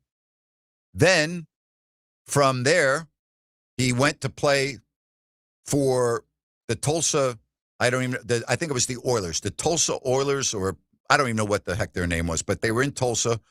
And then he got called up in April in the playoffs for game 1, first round against Philly. And then he was in the NHL for the rest of his career. And then after he got done playing, he went to Rutgers Law School to get his law degree. And then shortly thereafter, Pat Quinn of the Vancouver Canucks hired him. And the rest is history. Yep. So no one's ever given George anything. He's worked for everything he's had. Everything. Yep. Hey, Grant, one other thing. If Malik does not play tonight, this is how the Kings will get tagged for tanking. Yeah. Yeah. Have I taken the first break yet? Or I can't even remember. Yes, I've been talking we've taken so much. one break already. All right. Well, let's get to Dorian. That's what kind of show it is. I'm so into the show, I'm not even aware of where he took breaks or not because I love this type of flow to a show. I love this. Hour number 1 is up for the best hour of the show this year. Well, thank you. Appreciate that. Well, it will be replayed at 6 o'clock. So that's good. I'll have to listen to it. All right, let's get to Dorian. Dorian, welcome to the program. How are you? What's up, Grant? What's up, Rhino? Rhino makes a good point, Grant. That was arguably one of the best hours that I've heard. And, I've been listening since September since you started the show, and that was an amazing interview with George. Thank you. I appreciate that. And And what was most amazing about that is just the story. I mean, Grant, you've told a lot of stories. I know a lot about your stories with the Kings, and I'm sure there's a lot more that I have not heard about. But for me, that was a top 3 story for me. Just being there's nothing like that kind of like experience of being in college or being just outside of college, that college swagger. For me, I graduated in 2015 from Sacramento State, right? And when Todd Davis, who I played football with, was my football teammate, he was the captain of Super Bowl 50 for the Denver Broncos. I mean, when he won the Super Bowl, that's amazing. I mean, that was just incredible, like to be around Todd, like for the majority of my football career. And then when DeAndre Carter, who I played behind, I was obviously third string. Sure. Played behind DeAndre Carter and then Austin Dotson. But when DeAndre had his first touchdown, his first 101-yard kickoff return touchdown with the Washington Commanders in 2021. I mean, like, experiences like that, man, like, I can just imagine how it was for you. I mean, you were around George for a long time, being your fraternity brother and, playing sports at Bowling Green and just doing all those, like, random things that you did in Bowling Green that, like, to be like, wow, man, like, I like me playing football, I knew that was never good enough, but, to live that part of somebody making it to the league, that's just such an incredible experience that you got to do that, and to hang out with him after the game and being with him. I can just imagine how that, like, it's just so cool to experience that. By the way, just for the record, George was not in my fraternity. He wasn't in a fraternity, but you would never know that because he would always be at our parties, including the last party of the year, which was the greatest party that I was at annually, the day of 2,000 beers. And that was the best party of the year at the Fideout House on the campus of Bowling Green, the day of 2,000 beers. And if you invited a guest, they were required to bring a 12-pack of beer to get in.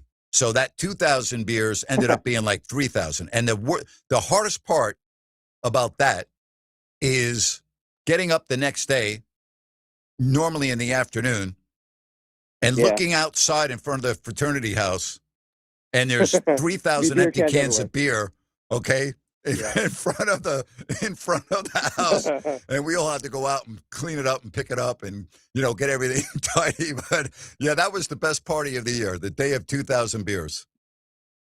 No, 100%. Obviously, Grant, we share Greek life, right? I did Sigma Chi, and I mean, so many parties, man. I mean, we threw at 10:01. 10:01 is basically for the listeners, is if you're not in the Greek life, but make a long story short, is there's a dry week, the first 2 weeks, 3 weeks of rush where the women and men can't drink together. Oh, wow. And then once the bidding process is over, everybody gets their bids. Someone's going to go to Sigma Chi, these girls are going to go Alpha Phi, whatever. Everybody can drink together at 10:01. Wow. That was a rule at Greek life. And oh my God, that's crazy, man. Like people beer bonging, Four Locos. I mean, it's just, house parties were amazing. You know what? I'll tell you, there's no doubt they're the best in the world. That's why I went to that fraternity when I went out on my lacrosse trip as a senior. But real quickly, so when I was at Bowling Green, if you were not 21 and you went to a bar, if you were 18, 19, or 20, you would get your hand stamped.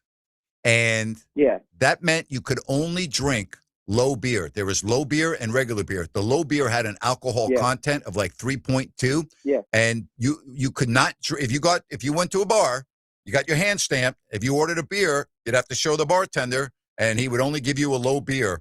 So but again, that was back in the 77 to 81. Sure. That's awesome, man. Those so many good times. Oh. Grant, before I get off the air, I really wanted to ask you. You made a good point, or you made a interesting comment yesterday on the postgame show. Again, if you're listening, Grant and Rhino, they do their postgame shows, and Jerry on If You Don't Like That. So make sure you subscribe, hit the like button. But Grant, you said that in your 32 years of being with the NBA, being with the Kings, that you've never have been a part of a situation like this with Kings. And what I mean by that is, like, did you mean like the Kings being the worst, like in this type of situation with the talent they have, or just like the worst season ever that you've ever, like, in your 32 years of experience? I think this is the worst season in the history of the Kings. I think it's the worst coaching in the history of the Kings. Now, in all fairness, they've had a lot of bad luck with injuries, so I can't ignore that. And if I did ignore that, that would be, to be bad on my part. So I do acknowledge that. But Dorian, I don't like to keep saying this because I'm not one that always talks about me. But I've been right about this team from day one. I've told you every single thing that was going to happen this year, and every single thing has happened with one exception. It's worse than I told you it was going to be. I told you before the season began it would be a disaster. I could never have envisioned it being this much of a disaster. Yeah, no, totally. It's pretty sad, Grant. And, my last point, I think Mike called the show yesterday, and he lives in Las Vegas. He said he had some kids. He has some children that live in Sacramento. But he mentioned that since Golden One's inception in 2016, I mean, the Kings have been a terrible home team. Awful. I mean, there's only been 2 winning seasons that the Kings have had in the last 10 years at Golden One. And with how beautiful the arena is, it's awful. How it's revived downtown. Like, why can't the Kings win? Why can't they win at home? I don't get it. I don't either. It's the most puzzling thing. It's very puzzling. Dorian, appreciate you, my man. Yeah. Thank you so much. Thank you, Grant.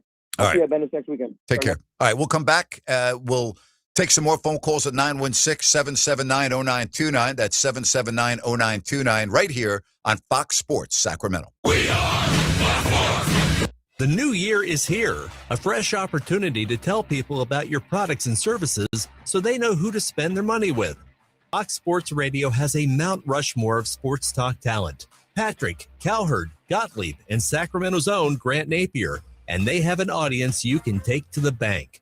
This is Fox Sports General Manager Kurt Bagelman. Sports Talk listeners are a unique, target-rich group of consumers. They're employed, they earn 6-figure incomes, 2/3 own their own homes, and they listen to the radio longer. Let me repeat that.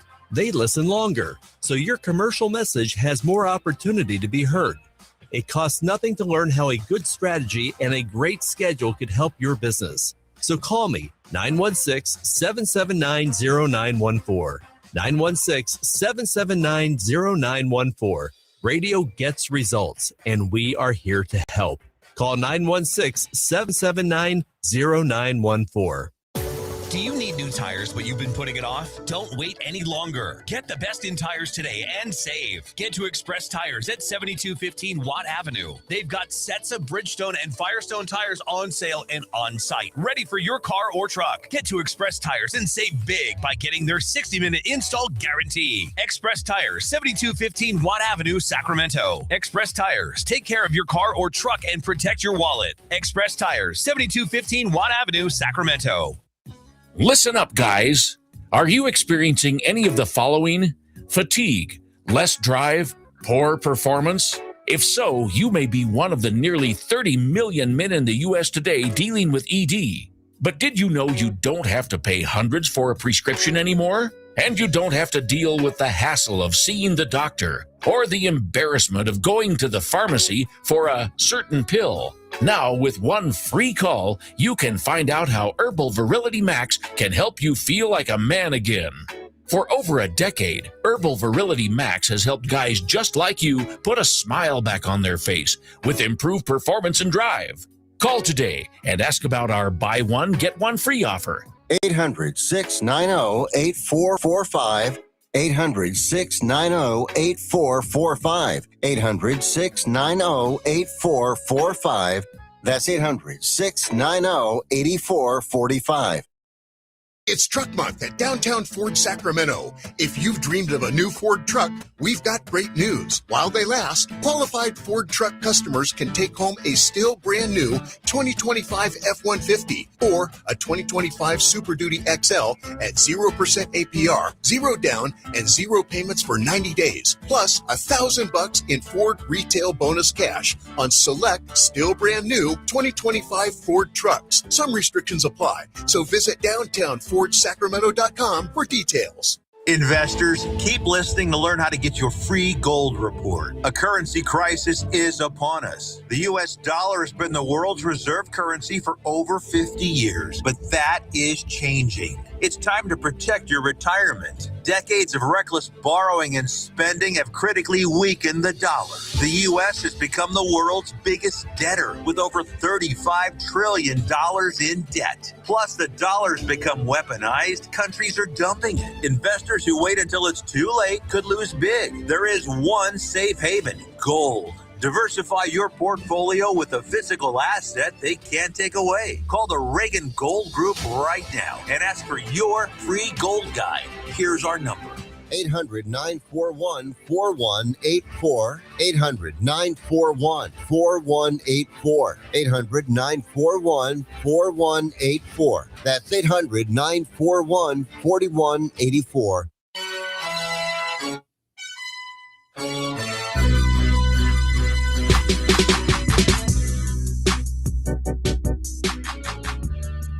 Nine 779-0929. If you missed the first hour, I would highly encourage you to listen to it at 6 o'clock. We'll replay hour number 1 beginning at 6. George McPhee was on with us for 20 minutes or so, the president of hockey operations for the Vegas Golden Knights. So, you know about the movie Back to the Future, yes? Well, George McPhee, Michael J. Fox walked into the Rangers locker room. Big hockey fan, loves hockey. And he's in the Rangers locker room, and he's saying hi to all the guys. And the players on the Rangers that year, when Back to the Future came out, his nickname was McFly. Uh-huh. And so Michael J. Fox walks up to George, and he goes, "Hi, how are you?" Michael J. Fox. And George goes, "George McFly." And that was quite a scene. I wasn't there for that, but George saying the guys on the team just howled at that one. Oh, man. Yeah. I wish camera phones were around back then just to get the picture of the two of them together. His nickname, his entire career after that with the Rangers was McFly. That is great. McFly, what's going on? McFly. Yeah. Yeah. Could have been McFight. How about Lynn says, my college years were very boring. Worked full-time at a pizza restaurant, part-time at an accounting firm, and full-time student, but I did crank up Asia commuting between my jobs and school. We always had Asia on in the car. I mean, that's like over and over and over again. The heat of the moment stands out to me like I can just place myself in that car and where we're going. Yep. The good old days. Yeah, that's when I was in tip-top shape, boy. Boy. Were you a dancer when you went to the club? I wouldn't dance. Absolutely not. Come on. Never. No. Never. No. Never. Never. Absolutely not. I used to make fun of people dancing. I didn't dance. So what'd you do at the club? You know, we didn't go. We went to bars at college. We didn't go to clubs. You were at Studio 54. Oh, you know what? At Studio 54, you know what I was doing? I was in awe as a 22-year-old at the most famous nightclub in the country. I was thinking John Travolta would be walking in. Saturday Night Fever would start over again. I mean, I was just like, I was in awe of like what I was seeing. So, no, I wasn't dancing. No. Yeah, that was a trip. That was a trip. But, I mean, think about that. George had only played in 3 games, and everyone knew him. They were like, George became a fan favorite literally overnight in New York. They loved him. They absolutely loved him. That can happen. What was the guy for the Rangers? It was either last season or the season before where he was, what do they call it in hockey, where you come in and you're the enforcer? Yeah, Rempe. Yeah. Yeah. Yep. Mike Rempe. Yep. Yep. Well, Nick Fotiu was like that. You know that Nick Fotiu, number 22, he was a Golden Gloves boxer in New York, local guy, boxer, New York City guy. Not kidding you. Golden Glove boxer. Played for the Rangers. And you can look him up, Nick Fotiu, Fotiu. I don't want to have any more nightmares after you No, had you me got look up you got to George. watch Nick Fotiu. Nick Fotiu, boy, could he fight. And he became a icon in New York at the Garden. They loved Nick Fotiu. Loved him. Well, George was a lot more skilled than Nick. Nick Fotiu didn't have the skills that George had. I mean, think about it. George won the Hobie Baker Award his senior year. That's the Heisman of hockey. Right? So, I mean, you don't win that award without being really good. George was the best player in college hockey that year. It's incredible. What was Bowling Green ranked that year? Top 5. Okay, that makes sense. They were number 1 for a while during the year, number 2, number 3. George didn't win a national championship at Bowling Green. They made it into, the CCHA tournament. They had some really good success, but they didn't win their first national championship until 1983, and George had left the year before. So Dorian brought this up. You've talked about your frat. I'm going to play the other side of the coin. What do you say to people that think frats are where you pay to make friends? How would you respond to that? You pay to make friends? Yes. You pay to have friends, and you guys are going to party. You got a place to live. Well, I'm 66 years old, and I've never been asked that question before, and I've never thought of it like that. And it never once entered my mind that I was paying money to have friends. Like, again, I'm talking to you right now, and I'm reflecting back then. That never, ever entered my mind. That's number one. Number two, not to brag, I didn't have to pay anybody to have friends. I always had friends. Sure. I had tons of friends in high school. Before I pledged in my freshman year at Bowling Green, I had a lot of friends in the dorm that I lived in. By the way, they were mostly girls. Did I tell you that story? No, you have not. Okay. So I'm recruited to go to Bowling Green, and the lacrosse coach had recruited players mostly from Long Island and Baltimore, the two hotbeds of lacrosse. Okay? So my roommate that I was assigned to was from the town next to me in Syosset. His name was Kevin. So anyway, Kevin calls me, and long story short, they picked me up at my house when we went to Bowling Green as the first time as a student. I remember saying goodbye to my father, and I remember getting in the car and driving 10 hours with Kevin.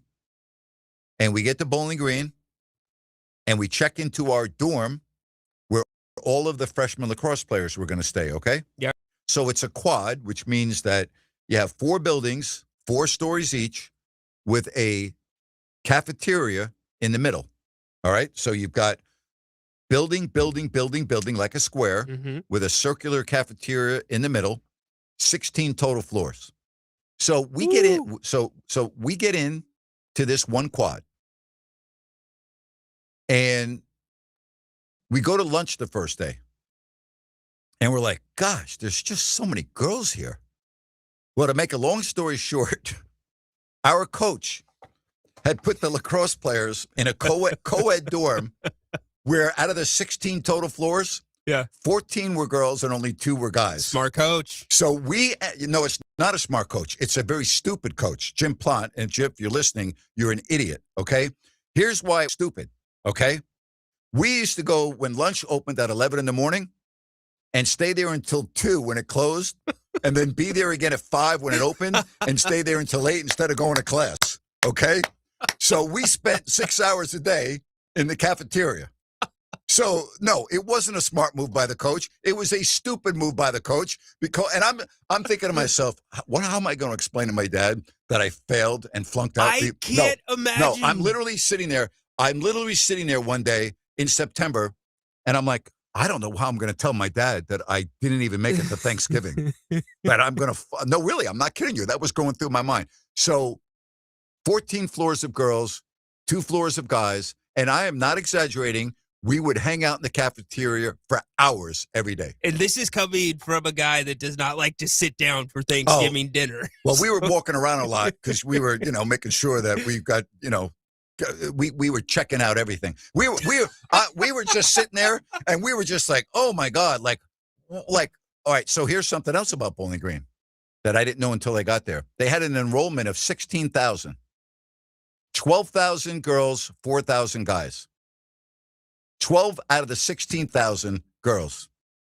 So, without me getting in trouble, we had a guy in our fraternity house. His nickname was Kong. Kong. Because he was big. He had an afro. We called him Kong in reference to King Kong because he always used to wear King Kong shirts. No, he did. Okay. No, he always had whatever. And he's Kong. Kong. So we called him Kong. Matter of fact, this is unbelievable. So my junior year, when I'm doing an internship, Glenn, the owner of the radio station, says, "Hey, can you come in and do the afternoon shift? So-and-so is sick." I'm like, "Yeah, I'll come in." So it's a Friday, and the weather's nice. So I tell my fraternity brothers who they're going to be hanging out on the deck, drinking beer. I said, "Guys, you got to turn my radio show on." And Kong goes, "Really?" I go, "Yeah, put on 94.7. You got to turn the radio. You got to turn the radio on." So I get out a song from the Hollies, "He Ain't Heavy, He's My Brother." And I go, "Hey, this one goes out to the Fight House in Kong. He ain't heavy, he's my brother." Because Kong weighed about 400 pounds. All right. But even Kong had girlfriends at Bowling Green. You know what I mean? But so I'll never. And when I got back to the fraternity house after my show, Kong, they were just howling. They were like, "Dude, I can't believe you did that. That is so great. We were just dying when you said that. We were all out on the thing listening to you." That's great. How about I remember this stuff? That is so This good. goes out to Kong at the Fight Out House. He ain't heavy. He's my brother. Is that a classic or what? That is a classic. 100%. The reason that I asked you the other side of the coin is because I was not in a fraternity, and I've heard people say that, and usually they're the ones that never get into the fraternity parties. Okay. But I know the back end. I've seen the brotherhood. I've seen behind the veil. A lot of times the athletes got to go and, hang out and party, and they were good guys. You saw the brotherhood that goes on. So I wanted the brotherhood's amazing because, just about 2 hours ago, I was on with the group chat with about 15 of my fraternity brothers, and we are still talking back and forth, and we had a reunion in Cleveland about 8 or 9 years ago, and I saw many of those guys for the first time since 81, and we're still in touch today, and there is a brotherhood. There is a true, amazing, lifelong friendships that were made, but money had nothing to do with it. I didn't have to spend money to make friends. But you know what? When you're in the confines of a house and you're with people at events such as social gatherings, meetings, you're eating meals together in the dining room, you're hanging out all the time. I mean, there's people you don't like, but for the most part, at that time of your life where you're learning how to grow up and you experience a lot of things for the first time, there was a great sense of pride in that. It's family, right? Yeah, well, I would tell you this. There's a lot of debate right now on whether you should spend the money to go to college or not. There's a big debate in society. Should you go to a trade school or should you go to college, blah, blah, blah. I wouldn't trade my 4 years of college for any amount of money. It was the best 4 years of my life. I wouldn't trade it for anything in the world. And I don't know if I would have ever succeeded in life without being in college on my own for 4 years. What I learned during those 4 years was probably the greatest 4-year period of my life in terms of learning and growing up and everything else. So I wouldn't trade it for the world. Hey, I want to tell you about Village Financial Group. If you're in the market in 2026, buying a home, selling a home, okay, you need to get in touch with Spencer at Village Financial Group. He is experienced, 30 years in the mortgage brokering business. He is a financing specialist. He has access to private money, which will expedite your loan, and you'll close and you'll be happy. The white glove service, boutique experience, that's what you get at Village Financial Group.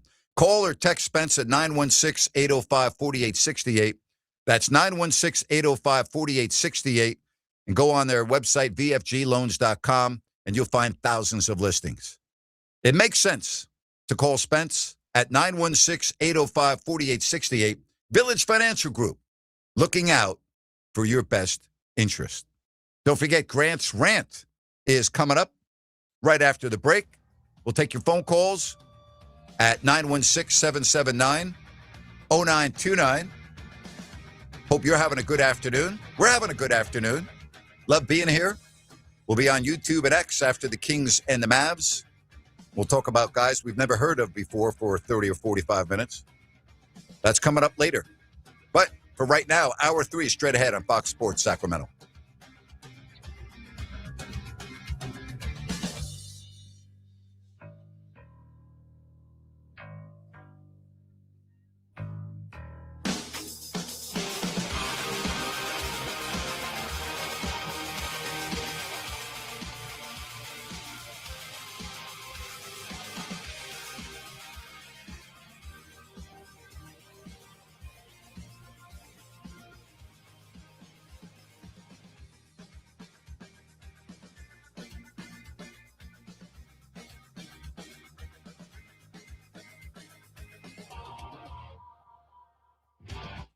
Call the good dudes at Gabroods, G-B-R-U-D-S.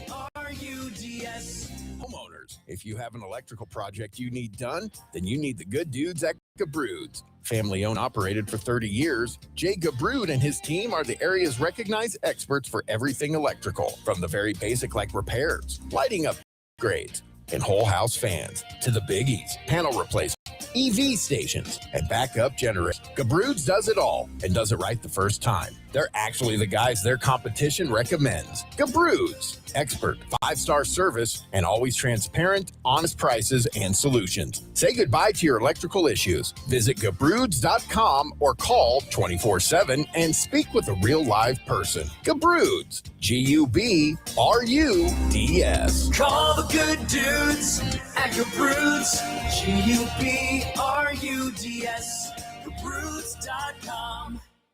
Maybe it could be said that New Year's resolutions are simply meant to be broken.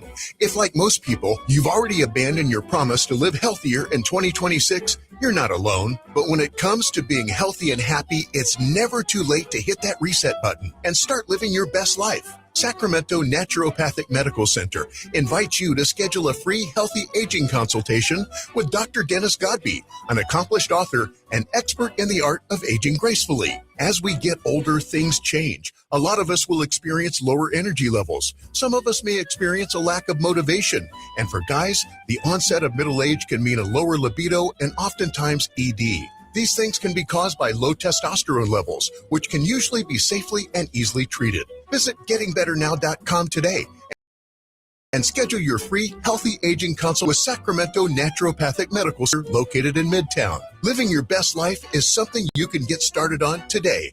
Visit gettingbetternow.com.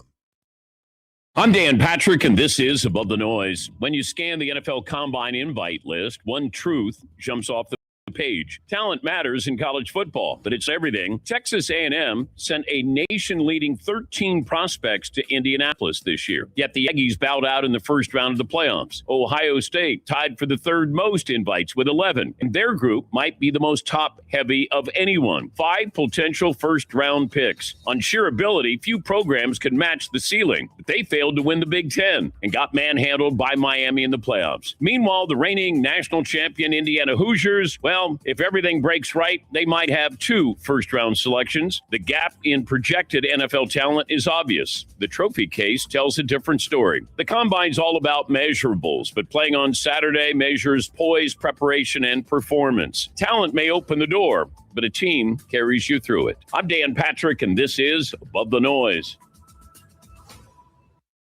Millions of people move every year for all kinds of reasons. When that time comes, it helps to go with a company you can trust. Penske Truck Rental. Their trucks are clean, newer, well-maintained, and you get free unlimited miles on one-way rentals. And there's no fee if you want to change your reservation. They've got over 2,500 locations and live support around the clock.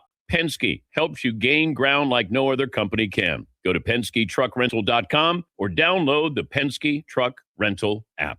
2 words, prostate exam. Relax. Screening starts with a simple finger-free blood test. Around 1 in 8 men in the United States will be diagnosed with prostate cancer in their lifetime. Prostate cancer can have over a 99% 5-year relative survival rate when caught at a localized or regional stage. If you're 40 or over and have a prostate, visit relaxitsabloodtest.com to see if a PSA blood test is right for you. Talk to your doctor about screening and the next steps. Sponsored by Novartis. Tell your friends. Grant's back. Grant Napear is back on the Sacramento airwaves right here. KSAC 890 AM Olivehurst. K284CM 104.7 FM Sacramento. It's time for Grant. What do you have for me, buddy? Napes, we're going to keep it on the East Coast. St. John's, the Red Storm last night, coming off of a 13-game winning streak, lost to UConn. Yep. 72-40. Not the story of the game. Napes, you thought the Kings shot bad last night? St. John only scored 14 points in the second half, Grant. 14 points. They were 2 of 28 shooting, and their last bucket came with 17-28 remaining in the second half. Not too good. Well, how about the Kings? The game before Jerry Reynolds got anointed head coach had 4 points in the first quarter in L.A. against the Lakers, all on free throws. So how about that? Yeah, so that's my only item to rant on. I thought that there was going to be plenty there. All right, so I'm going to rant on something I talked about in the 3 o'clock hour. All right?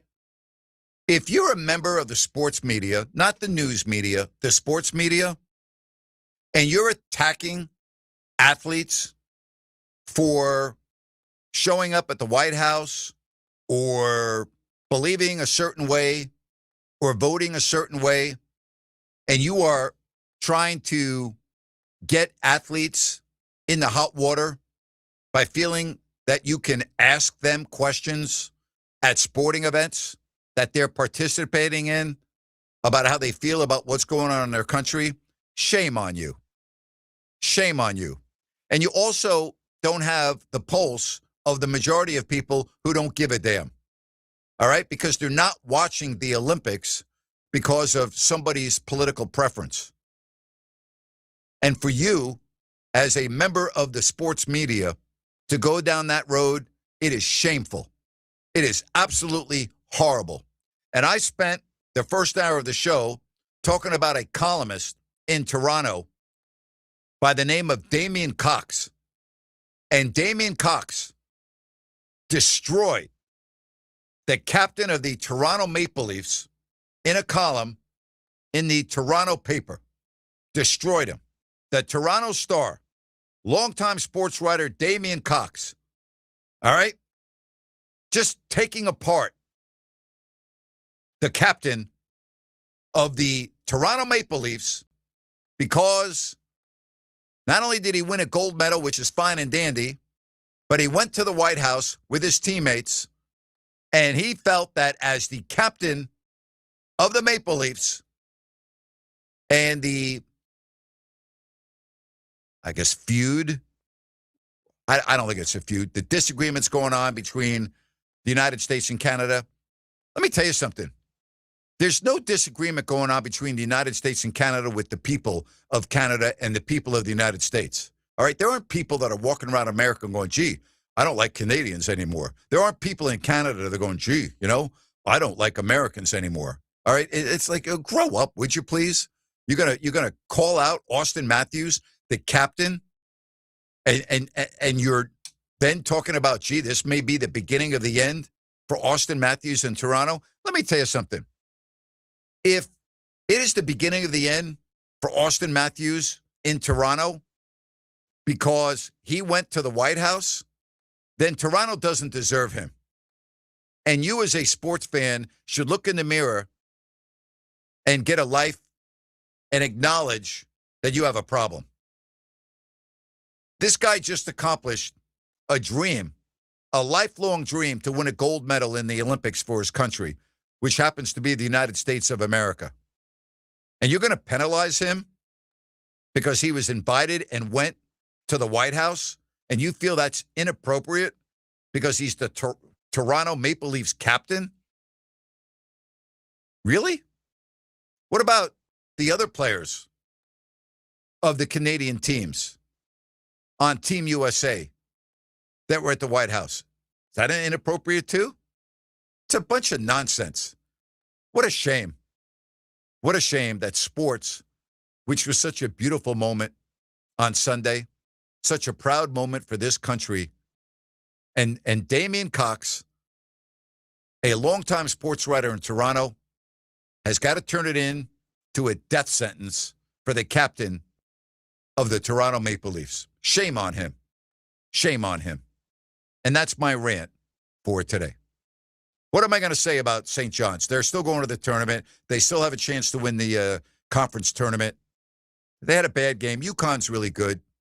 You know, I listened to Rick Pitino. I thought Rick Pitino, his post-game press conference pretty much said it all. He put all the blame on himself. He didn't put the blame on anybody but himself. He only took one question, then a second question with a short answer, and basically it said, we'll talk to you later. I didn't have any problem with that. You know, I really didn't. He was very calm. He was not rude. And he just said, hey, I got to do a better job, and that loss is on me, and I've got to reevaluate what I'm doing. And he took full ownership of that. So I'm like fine and dandy. The fact that they, in 20 minutes, only scored 14 points, that's not that shocking to me, to be honest with you. The way college basketball is played, and the fact that there are a lot of players in the sport of college basketball that are not that skilled, relatively speaking. I see a lot of bad college basketball. And it's a three-point shooting, so you go cold from three. I can see you scoring only 14 points in 20 minutes. That doesn't surprise me. It really doesn't.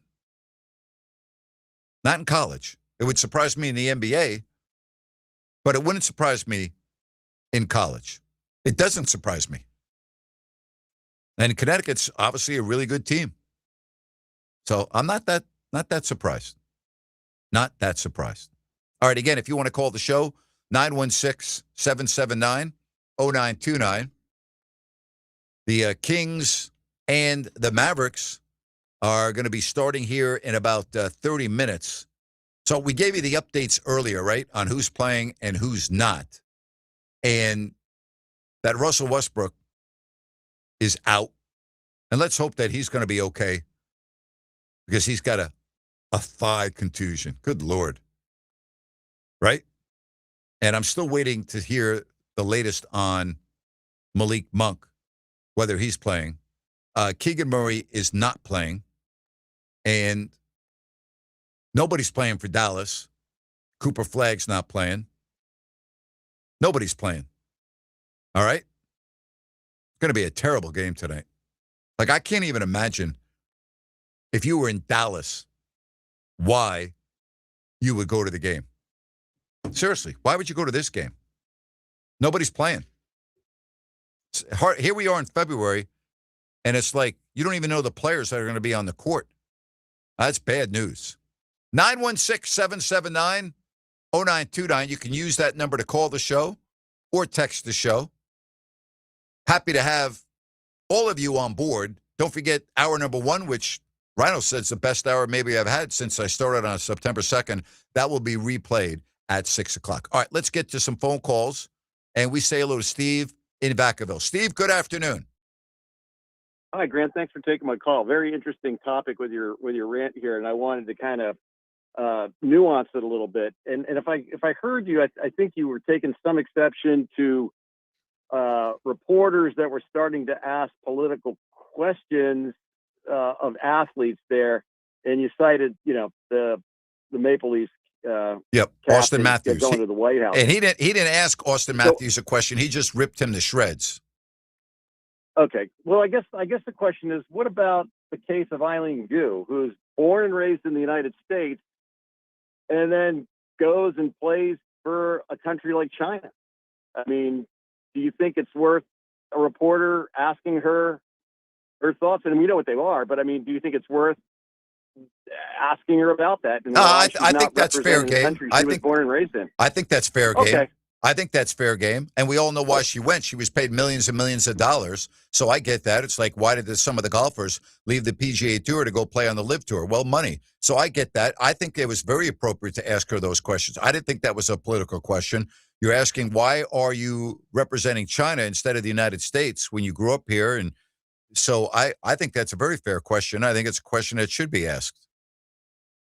So drilling down into it, what's your take on her doing that? Are you for it? What kind of well here's how I feel about it. She didn't violate the rules of the International Olympic Committee. Okay? Sure. And we've seen athletes in the past do this. I don't like it. I'm not a fan of it, but I didn't lose sleep over it. And when you found out, and it's been reported that she got millions and millions of dollars to go represent China, can you really blame her? Well, I guess, and again, I don't know, and again, maybe that was part of the contract. I know she's got like $25 million, and it was Chinese companies that were doing it. I having not seen the contract, I don't know if one of the specifications in there was for her to actually. Well, I know she's not getting millions and millions and millions of dollars by snowboarding for Team USA. I do know that.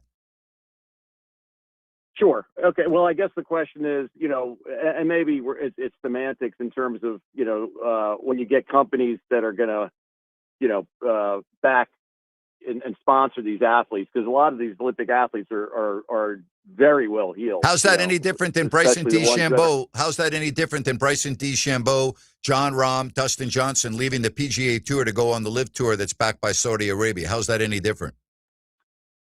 Well, the way I see it as being differently, the Olympics is really about countries coming together, right? So yes. The common denominator is it's one country in the spirit of sports playing another country. It's not really necessarily about individuals playing other individuals. So the big difference is you've got country versus country. And to have an American go, represent, let's face it, they're geopolitical rivals now. I wouldn't say it's to the point of the Soviet Union versus the United States, but it's kind of getting there. All right, so let me ask you, Steve. For that reason, yeah, I'm sorry. Go ahead, finish your point. I'm sorry. No. I guess so. For that reason, it disappoints me. Okay. It hurts me. Okay, this is not the exact same, so it may not be the best comparison, but I did want to ask you the question since you brought it up. Do you have a problem with basketball players in this country that either are former NBA players or players that aren't good enough to play in the NBA that go play in the China basketball leagues? Well, if they're trying out, say for the NBA on American teams, well, let's just say they're trying out for the NBA team to represent us in the represent the United States in the Olympics, and they don't make the team, they can't. Then at that point, I guess, and I don't think it's hypocritical, but from that standpoint, or inconsistent, I don't necessarily have a problem with that, because on some level, people do have a dream to make it into the Olympics, and the history is replete with people that are doing all kinds of sports for other countries that can't make the U.S. team. So, but the difference with her is she's the best of the best. Yeah, I understand. That's a good point. I didn't lose sleep over it. It didn't personally bother me because I didn't really care. And I didn't get wrapped up into it. But I thought the questions that were asked of her were fair, because I think that you're bringing up the same question that was asked. And I think it's fair for, in that setting, to ask that question. I didn't have a problem with that. Yeah.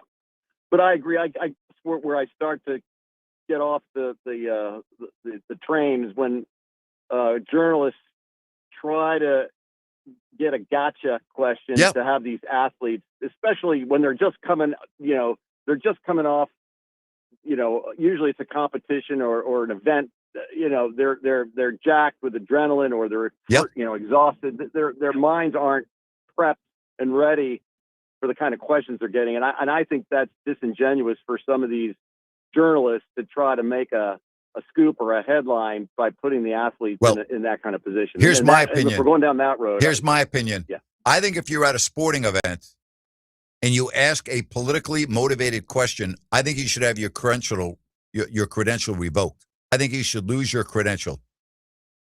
I think if you're at the if you're at the U.S. Open or the Australian Open, which we just saw last month, where players were just completing a tennis match, and this one reporter only asked questions about how do you feel about what's going on politically in America, I think that individual should have their credential revoked. They should not be covering the event because they're not there for the right reason. 100%. And I, as a viewer, I like to immerse myself into sports to forget a lot about what's going on in the world. And thank you. You see it in places like Sacramento and other places. I mean, there's so many things, especially in this day and age, that divide people. Sports historically been that, lowest common denominator or the most common denominator that brings people together regardless of race, religion, creed, or sexual orientation or political, or they're on the political spectrum. And so I guess, and now we're kind of getting into another area, but it bothers me a little bit when associations and sporting organizations are then starting to get political with the slogans they're putting on uniforms or in the back of helmets and things like that. That's a slippery slope as far as I'm concerned. And I would like to see things get back to the point where it's just about the sport. Let's just talk about the sports, for God's sake. Yeah, good luck with that. I think that ship has sailed. I don't think we're ever getting back to that. Yeah. It's a shame. I'm with you. Grant, It's a shame. It's terrible.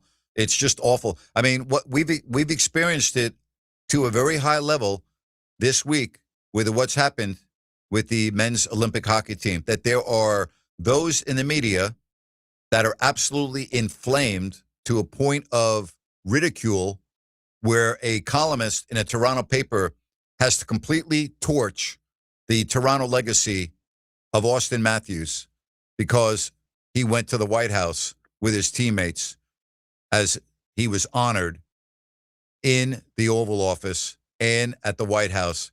He has to apologize for that? No, come on. That's insane. That, I don't know about you. I don't have any idea what your political affiliation is, and I don't care.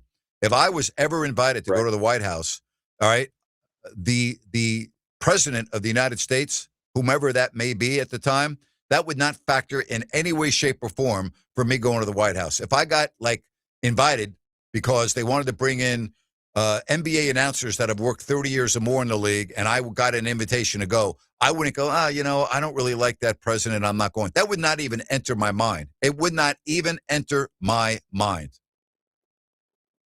And I think the reason it wouldn't enter your mind, I think we're aligned us, the reason it wouldn't enter my mind, because in my mind, it's about respecting the office of the presidency, period.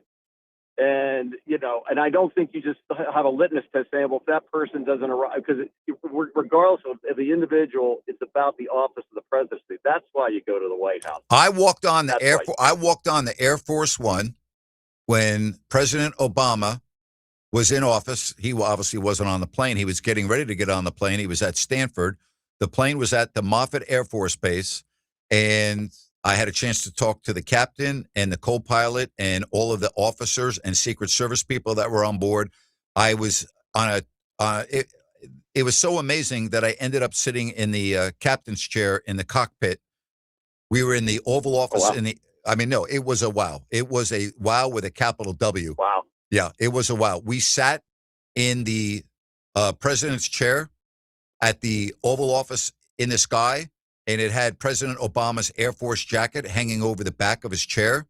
The only place on the entire plane that we were not taken to was the bathroom in the president's quarters, which is in the nose of the aircraft. We did go into his quote-unquote residence on the aircraft where the beds are, but the only place we could not go was in the personal bathroom. We went into the medical facility on board where they can do surgeries, where the blood is stored. We went into the conference room. Wow. We went into the Oval Office in the air. It was absolutely spectacular. But when we walked up, me, my wife, and my one son and her one son, and we walked up the stairs to go on top of the 747, and this is unbelievable, Steve. The captain on that flight was the same captain that flew President Bush into Afghanistan on the covert mission on Thanksgiving, or excuse me, it wasn't Afghanistan, it was Iraq, all right? I don't know if you remember that, but Air Force One went incognito from Andrews Air Force Base all the way into a dangerous part, and they landed with no lights and no runway lights, and the captain was explaining to us how that mission occurred. And to hear stories like that was unbelievable. But when he said, you can sit in a chair if you want, we're like, we can sit in the captain, we can sit in your chair in the cockpit. He goes, yes. So I sat in there, then my son sat in there, then my stepson, and I was just like, wow, I cannot believe I'm sitting in the captain's chair in Air Force One. That was a rush. How did you get the clearance to be able to get anywhere near that plane? I'll tell you why. Because I have a friend that's my umpire friend, and he's very, very good friends with the head purser on Air Force One. And I got to know him because he's a big basketball fan. And whenever we would go and play Washington, I'd get him and his son tickets. And he said, listen, if you ever want to go on Air Force One, I can get you on. So anyway, long story short, I get a call from him. Hey, we're scheduled to be out there in 4 weeks. I'm going to need your ID, the passport of your wife, all your IDs. You've got to send this to this address or this email, and you've got to be vetted first. And then we showed up at Moffett, and we went through a secured area, and then we went out onto the tarmac where we were allowed to take pictures on the stairs with the presidential seal behind us, take pictures on the exterior of the airplane. But then we had to hand our phones over to the Secret Service. They had an SUV at the nose of the airplane. We then gave our phones, and then they wanded us down again. We'd already gone through security, but we got wanded down again. And then we started our tour from the back of the plane, or excuse me, the front of the plane, walking up, not the long steps. They have a portable set of steps, which are actually part of the plane. Those are the stairs we walked up. Yeah, in the belly. And then we walk the other stairs, and then all of a sudden, we're in a corridor of Air Force One, and he took us to the back where the press sits, and we started there, and then we ended up all the way up top in the cockpit. It was fascinating.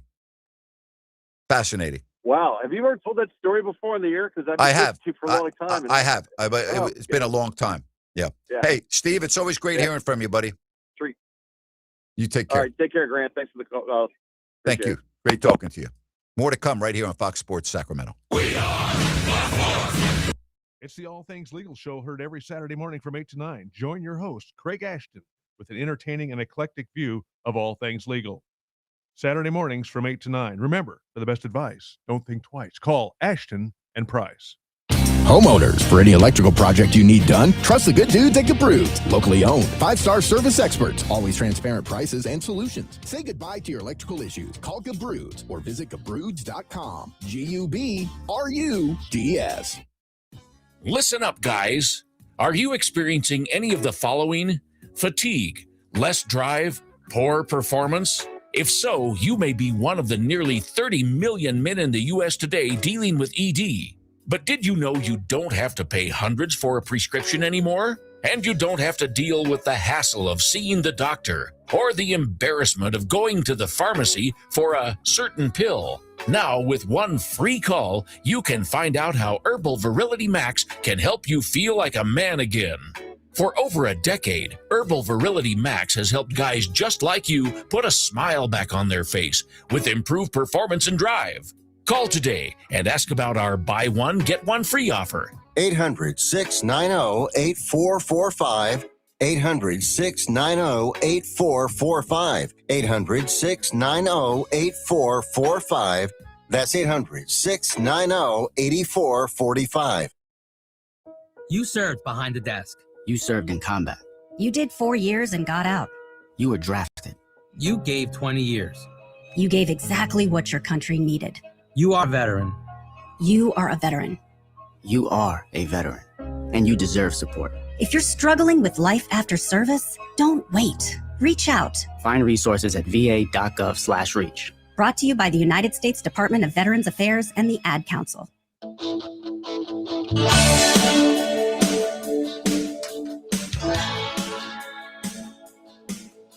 I got to ask you this question, Ryan. Has there been a game to date for the Sacramento Kings that you are less interested in than the game they're getting ready to play tonight in Dallas? It's a really good question. I think there has been one or two. I can't tell you right off the top of my head. I would have to look at the schedule. But yes, there has been where both teams had basically everyone out. And I don't think the team, well, maybe they would have been on par with Dallas. How about you? No, I have no interest in this game, but I will do the post-game show with you because that's the service we provide over on YouTube and X. But I'm not going to lie. I have no interest in the game at all. There's no reason to watch the game. Malik Monk, by the way, is available. I mean, so I have to ask you this because I asked you on the post-game show last night after the Kings lost by 31 to Houston. I asked if Devin Carter was still on the team. Is Devin Carter going to play tonight without Russell Westbrook? Has to. Well, I mean, you have Malik Monk. Who are your point guards? Malik Monk. I'm just asking. Yeah, he has. If he does not play tonight, you might as well just send him to Stockton. Well, I got good news Bolster for you. their G League. He's starting, huh? I've got good news for you. No. My good news is there won't be a player on the Kings that takes 14 shots in the first quarter. No. And you know what? That will be, honestly, as funny as it sounds, you will see a better basketball game tonight with lesser talent on the floor. You know, I think you make a great point. I think you will too. That's a very good point. The ball will move. That's a good point. They will play as a team. Doesn't mean they're going to play well. And we're not as a bashing team. Russell Westbrook, by the way. We're just speaking the truth. And I always point that out because sometimes you have new listeners and they're like, wow, I can't. We both, and I'm speaking for you, and you have a different perspective than me because you've been around him. And I'm talking about this year as covering the Kings. And I've been around him in the past as a courtside announcer. I have the utmost respect for the man in how he goes about his business and how hard he plays. But he should never have been put on the team. And Doug Christie's use of him is embarrassing. There's no other way to say it. It's embarrassing. And it has made no sense, and it continues to make no sense. Doug Christie's unwillingness, I think that's the right word, to rein it in, because when you have a player like Russ, that's just how he's wired. What did we say when the Kings brought him in? He's not going to sit at the end of the bench. Russ is going to be Russ, but that's where you have to have the coach like Mike Malone to pull him back when he needs to be pulled back at times, and he just hasn't done that. Doug is not. And Russ, hey, that's who he is. And you know, he's a great teammate. There are times when we weren't even close to where we thought this season would be at today, and we felt like it was rock bottom. Yep. And you didn't have players coming to the podium, or you had rookies coming to the podium, I should say, but then Russ would come to the podium when Russ didn't need to do that. The class is there, the teammates there, but when it comes to that ball getting tossed up, all bets are off. He's going to do what he does. And granted, it doesn't help that teams are playing to bait him. Of course. Into doing that. Of course. It's the best game plan ever. What, did he miss his first 6 threes last night before he made one? It's just awful. There's nothing really, other than Max Reynaud and Dylan Cardwell. Where are the positives of this team? And Cardwell's hurt right now, but it's awful. It's terrible. It's been a wasted year for Keegan Murray. Yeah. I mean, you got to call it the way it is. Yeah. It was a wasted year for Sabonis. Levine doesn't want to be here. DeRozan doesn't want to be here. Can you blame him? I don't blame him. I hope they get out. And again, I don't feel sorry for them. They're making a ton of money. But I understand their feelings. Russell Westbrook doesn't want to be here. I get it. And he can't really go anywhere else right now. I don't think anybody would sign him. It's a joke. It's just such a joke. It really is. There's no other way to say it. It's a joke. And we have an entire fan base that is putting all of their hopes and all of their eggs in the upcoming NBA draft basket. They're putting every single egg in that basket that the Kings are going to get some superstar in the draft in June. And that's a dangerous way to go. It's hard not to go that way, though. Yeah, but it's where you have to put your eggs. Where else are you going to put them? Is there a superstar in the draft this year? I mean, Aaron Torres. Yeah, he thinks Ibanza is going to be that guy. He does. Yeah. Look, if I had to make a list, and you named two of them, Dylan Cardwell and also Max Reynaud, but if I had to make the other positives, I think you have to put Malik Monk on that list. Although the Kings didn't win a lot of games and the arena wasn't always full, he's spurred that second unit into some of those more fun moments of a very painful season. DeMar DeRozan's been incredibly efficient this year. He's been incredibly efficient since he walked onto an NBA court 17 years ago. This is a guy that came into Media Day saying last year, verbatim, was a quote-unquote S show.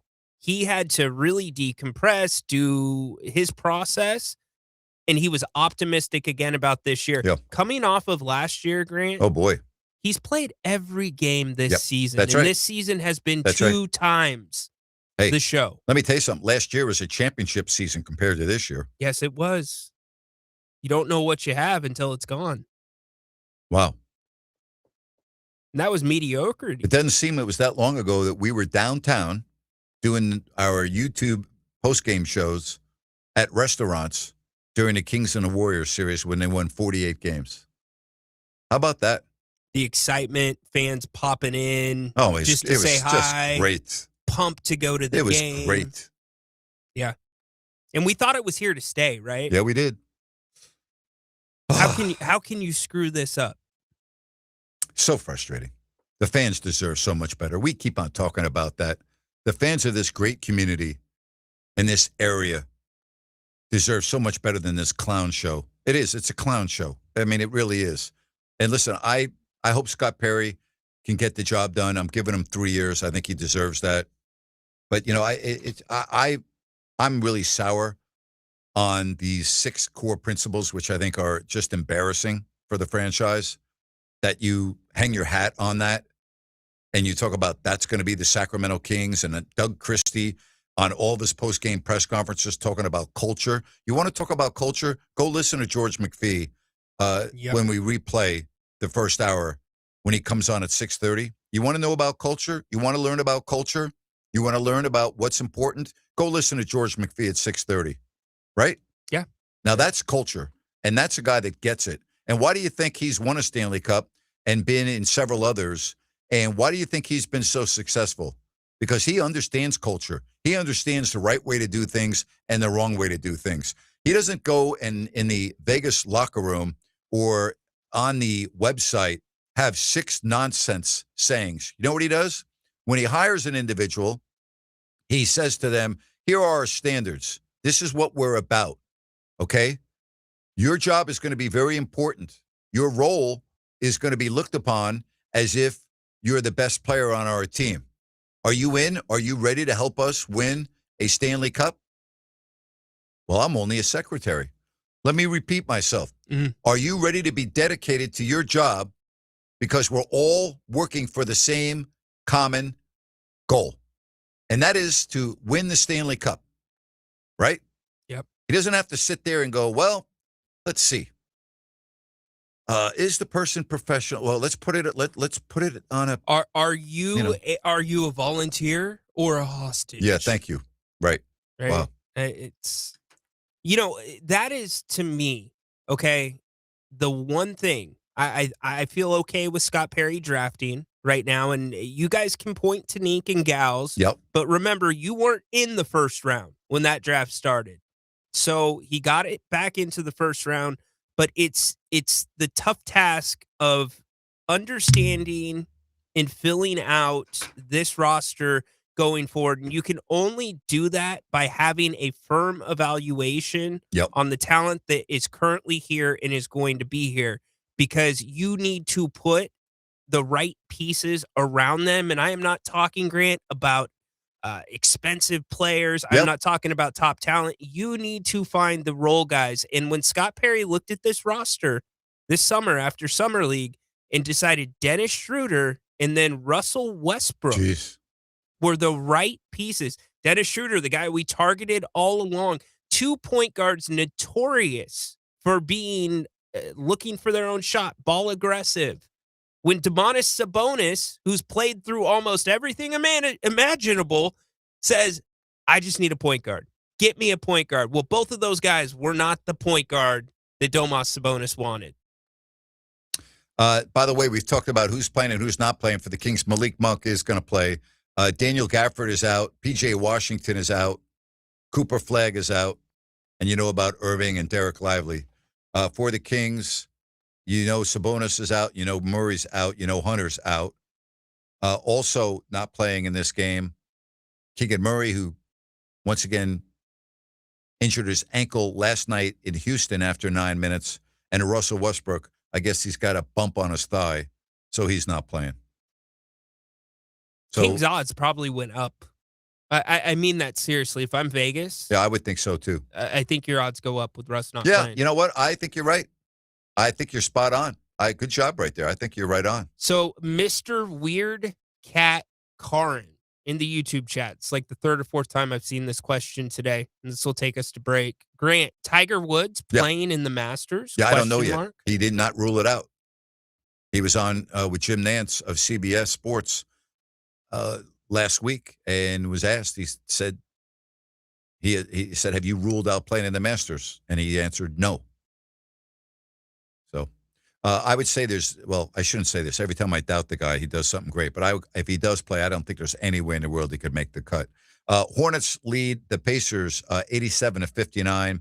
5 minutes left to go in the third. Sixers are leading the Heat in Philly 77-70 with 5 minutes played already in the third quarter. At the half, the Hawks lead the Wizards 76-56. Let me see what Jonathan Kuminga's a heck of a game in the first game against Washington. Let's see what he's got here. All right. 11 points in 16 minutes. So we'll see how that works out for the Hawks. Elsewhere in the NBA tonight, the Spurs are in Brooklyn. They lead the Nets 71-52. Magic on top of the Rockets 49-41. 2 minutes left to go in the first half. Bulls with an early lead on Portland 30-27. 90 seconds left in the first quarter. The Lakers and Suns in Phoenix. Pelicans are in Utah. Boy, that'd be another great game to go to, huh? And the Clippers host the Minnesota Timberwolves. And, of course, the mighty 13-47 Kings with a mighty record of 4-27 on the road are taking on the 21-36 Mavericks, who are 14-16 at home. And we have our starting lineups in for the Kings: DeMar DeRozan, Precious Achiuwa, Max Neek, and Grant. Drum roll. Yes, Mr. Carter. Devin Carter. I didn't know he was on the team. I didn't know he was on the team. So Devin Carter's going to start tonight, huh? Is there a reason why he didn't play last night when the Kings lost by 31 points? No, I'm asking, I think, a very fair question. It's not a political question, so I feel as a member of the sports media, I could ask that question. Is there a reason why Devin Carter, when the Kings lost by 31 points and were humiliated, did not get into the game? None. Thank you very much. Actually, maybe they did Devin a respect by not putting him in once that game was out of hand. No. Some players say no. Not saying Devin's He's not guy. in a position to say no. I hear you. Final segment straight ahead. Fox Sports Sacramento. Maybe it could be said that New Year's resolutions are simply meant to be broken. If, like most people, you've already abandoned your promise to live healthier in 2026, you're not alone. But when it comes to being healthy and happy, it's never too late to hit that reset button and start living your best life. Sacramento Naturopathic Medical Center invites you to schedule a free healthy aging consultation with Dr. Dennis Godby, an accomplished author and expert in the art of aging gracefully. As we get older, things change. A lot of us will experience lower energy levels. Some of us may experience a lack of motivation. And for guys, the onset of middle age can mean a lower libido and oftentimes ED. These things can be caused by low testosterone levels, which can usually be safely and easily treated. Visit gettingbetternow.com today and schedule your free healthy aging consultation with Sacramento Naturopathic Medical Center located in Midtown. Living your best life is something you can get started on today. Visit gettingbetternow.com. Listen up, guys. Are you experiencing any of the following? Fatigue, less drive, poor performance? If so, you may be one of the nearly 30 million men in the U.S. today dealing with ED.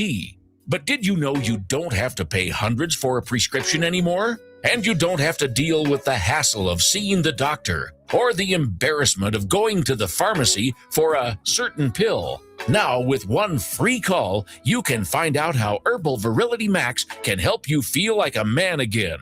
For over a decade, Herbal Virility Max has helped guys just like you put a smile back on their face with improved performance and drive. Call today and ask about our buy one, get one free offer. 800-690-8445. 800-690-8445. 800-690-8445. That's 800-690-8445.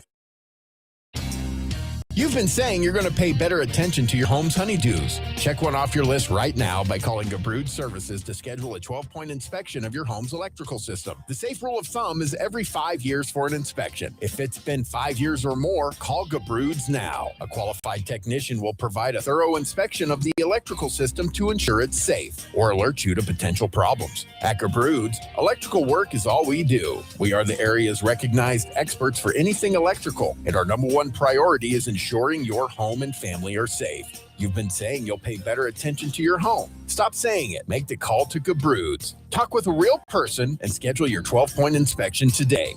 Gabrud's, locally owned for more than 30 years. Gubrud's. Call the good dudes at Gabrud's. Gubrud's. Gabrud's.com. Wouldn't it be great if life came with a remote control? You know, you could hit pause when you needed to, or hit rewind. Like that time you knocked down that wasp's nest. Uh-oh. Or that time you forgot to roll up your windows in the car wash. Fantastic.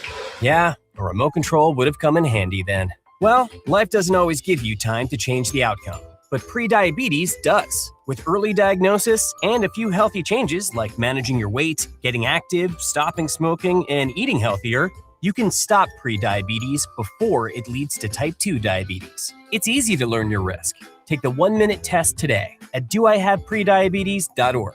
Life doesn't come with a remote control.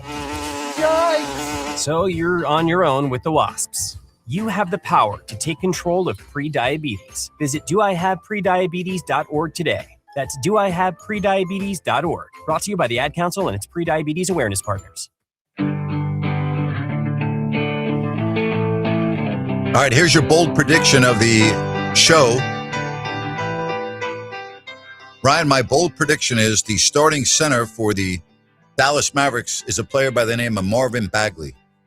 He will have the over-under is 17.5. You're going over or under? Points? Yep. The Kings have Drew and Max. I'm going to go under. All right. I'm going to go over. He's been playing very well the last 10 games. You want my bold prediction? Yes. The Kings win by double digits. I think they're going to win too. Yeah. I think they're going to win too. Hey, say hello to Baki over in Serbia. He and his daughter are on the way to her first karate tournament. You know where the event's being held as they drive through the countryside of Serbia, listening to us in Serbia. They've got us coming right through the airwaves in their car. They're listening to Fox Sports Sacramento. Driving through Serbia, they're going to, I believe it's pronounced Priopoli. Forgive me if I got Vladi's hometown, but I've been there. And that's where it is. And so she has her karate kimono. And in respect and appreciation for Vlade Divac going to his hometown. She's got a Kings logo on her kimono. Oh, my gosh. That's pretty special, huh? They're just different. I know. Yep. Like, they should go. Hey, by the way, real quickly, Baki, you should go to Vlade's museum there. His museum with all of his basketball memorabilia and everything, with a lot of the former Yugoslavian basketball players and the history of Vlade's life. It's in the museum there. You ought to go check it out. I think your daughter also would love that. Grant, that's somebody, I know you've had fans come in the studio. They've ended up at games and talked to the team after games. You've got to find a way to hook Baki up with Vlade at least one time. Well, when Vlade goes to Montenegro, I'll go over and visit him, and I'll have Baki come down for a night. I can't have him come down for more than one night because he'll talk our ears off so much. Like Vlade will, get in his boat and drive away. Baki, I'm kidding you, right? But yeah. Okay. Baki, keep the car between the lanes, dude. Keep it between the lanes right now. You need to make it to that time. Yeah, considering it's like, 3 in the morning over there, or 4:40, whatever. What is it? 5:45 here. It's probably 3:45 over there. Yeah. He'll tell me what time it is. You can look it up. Let me see here. Let's see what time it is over there. Anyway, I hope you drive safely. What time is it in Belgrade, Serbia? All right, sorry, it's 2:46 in the morning. Not bad. Not bad at all. Really, I'll tell you this. I mean this. If you missed the first hour of the show, stick around at 6 o'clock. Yeah. You really think it was one of my best hours, huh? I do. Wow. I think I'm not going to say it's the best hour of the show since being here on Fox, but it is in the top 3. It's closest to one that I can think of. Dorian put it right up there, too. Yeah, I think it is. I think it's the best hour because of how you started, and you were spot on. Loved the audio from Jack Hughes. Listen to that at the start of the first hour as well, as we finish up here. But then with George, just a incredible conversation. You know what it was? It felt like a conversation between two friends that you would never get to be a part of. Thank you. And that's pretty cool. You know what else is pretty cool? You've been spot on about what you said about 15 minutes ago about how good the Kings offense would look. There's 6:23 left in the first quarter. They've already scored. You ready for this? 21 points. And you ready for this? 6 assists, no turnovers. Yeah. Who's not playing in this game? Russell Westbrook. Really? Yeah. Do you see the pace too, Grant? Yes. Yes. The ball is going from the backcourt to the front court, and it's being tossed ahead. Did you notice that? Yep. The spacing is great. Now, the Achilles heel is the size right now. If Dallas had the size, they would pound the ball inside. They don't tonight. So I think this is going to be one of the better watches, Kings fans. This should probably keep going the way it is. So 21-15 already. 6:23 left in the first quarter. Hey, go ahead. Yeah, I was going to say, this is all we asked for at the All-Star break. Yep. Mix the lineups up. Yep. Let us see what these guys can do, and let these guys see what they can do with each other. Yeah, and again, we understand they're going against a makeshift lineup. We get that, but the Mavericks are going against a makeshift lineup too. So, I mean, it's all even there. Credit to Doug Christie for not starting Malik Monk. Love Malik. Awesome guy. That was the right move to start Devin Carter. Good job, Doug. DAS Mechanical. Do you know someone or a veteran in need of a heating or air conditioning unit? If so, got good news for you. DAS Mechanical is giving one away to a needy family. That's right, giving it away with installation. And all you need to do is go to dasmechanical.org, and you can nominate yourself or that individual by, again, going to dasmechanical.org. You just click on the tab that's right at the top, take you right there, and it will take you a minute. Just fill out the form. It's nothing to it. And maybe maybe you will be getting a new heating or air conditioning unit. It's awesome. Nick Delancey, the owner of DAS Mechanical, great job there. It's fabulous. Love it. Really good job. You can be the man or the woman. You can be the person that wins. Again, all you need to do is go to dasmechanical.org. DAS Mechanical, locally owned, family owned, serving Sacramento and Placer counties for all of your HVAC needs. They are awesome. Just go to dasmechanical.org, nominate somebody or yourself today. That's dasmechanical.org. Even if you don't win, it's great karma. It's the right thing to do. Yes. Nominating a veteran. Yes. And I'll also be giving away a $100 gift certificate to those that do go to the website.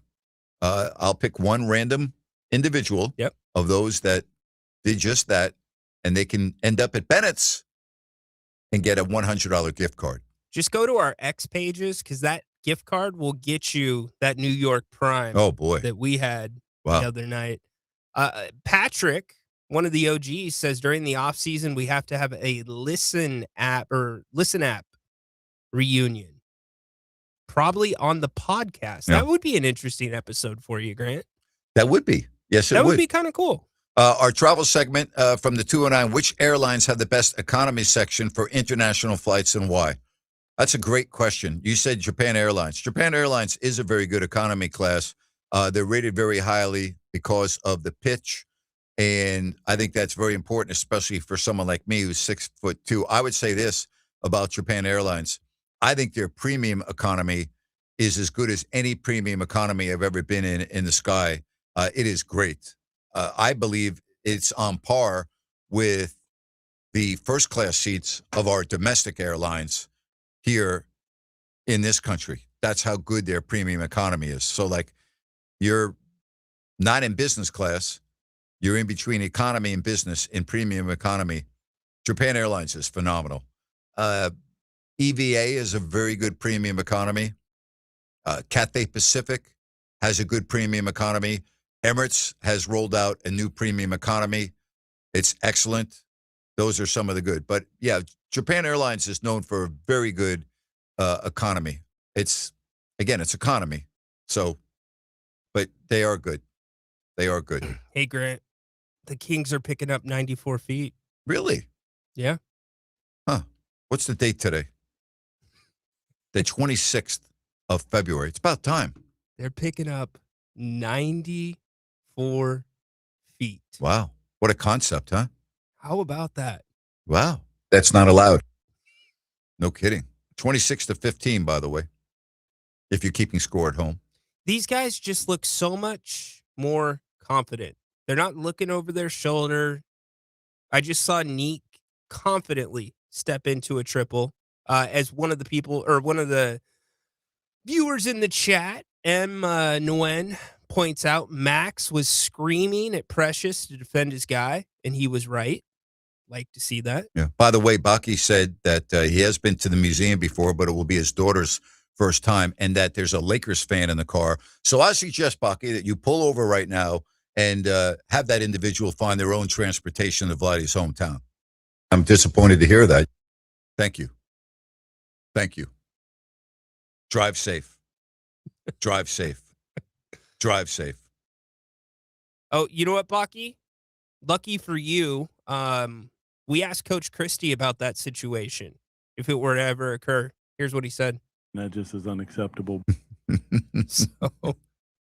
Oh, my gosh. Yeah. He's just sent a photo of the museum. I was there when they unveiled it back in 2007, September of 2007. It was a great day. We were there. Greg Popovich was there, and Scott Pollard was there.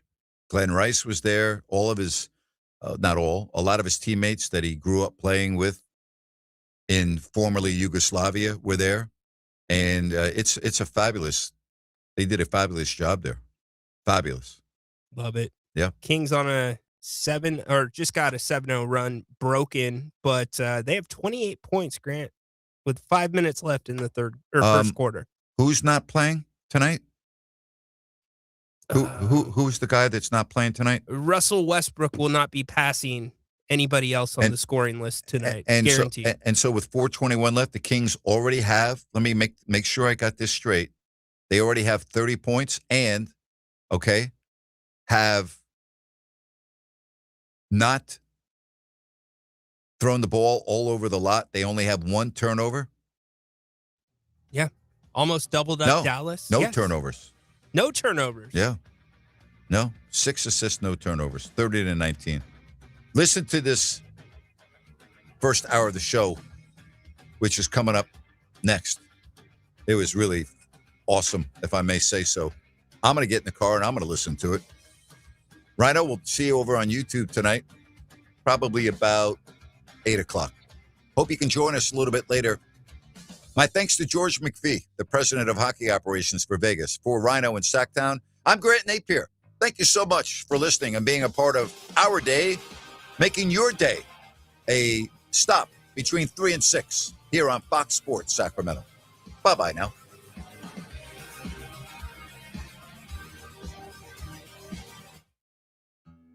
Just outside of Sacramento is a place where families build friendships that last a lifetime. The Golden State Shooting Center is a clay target shooting facility. It's the home of numerous low high school and youth sport shooting teams. Skeet at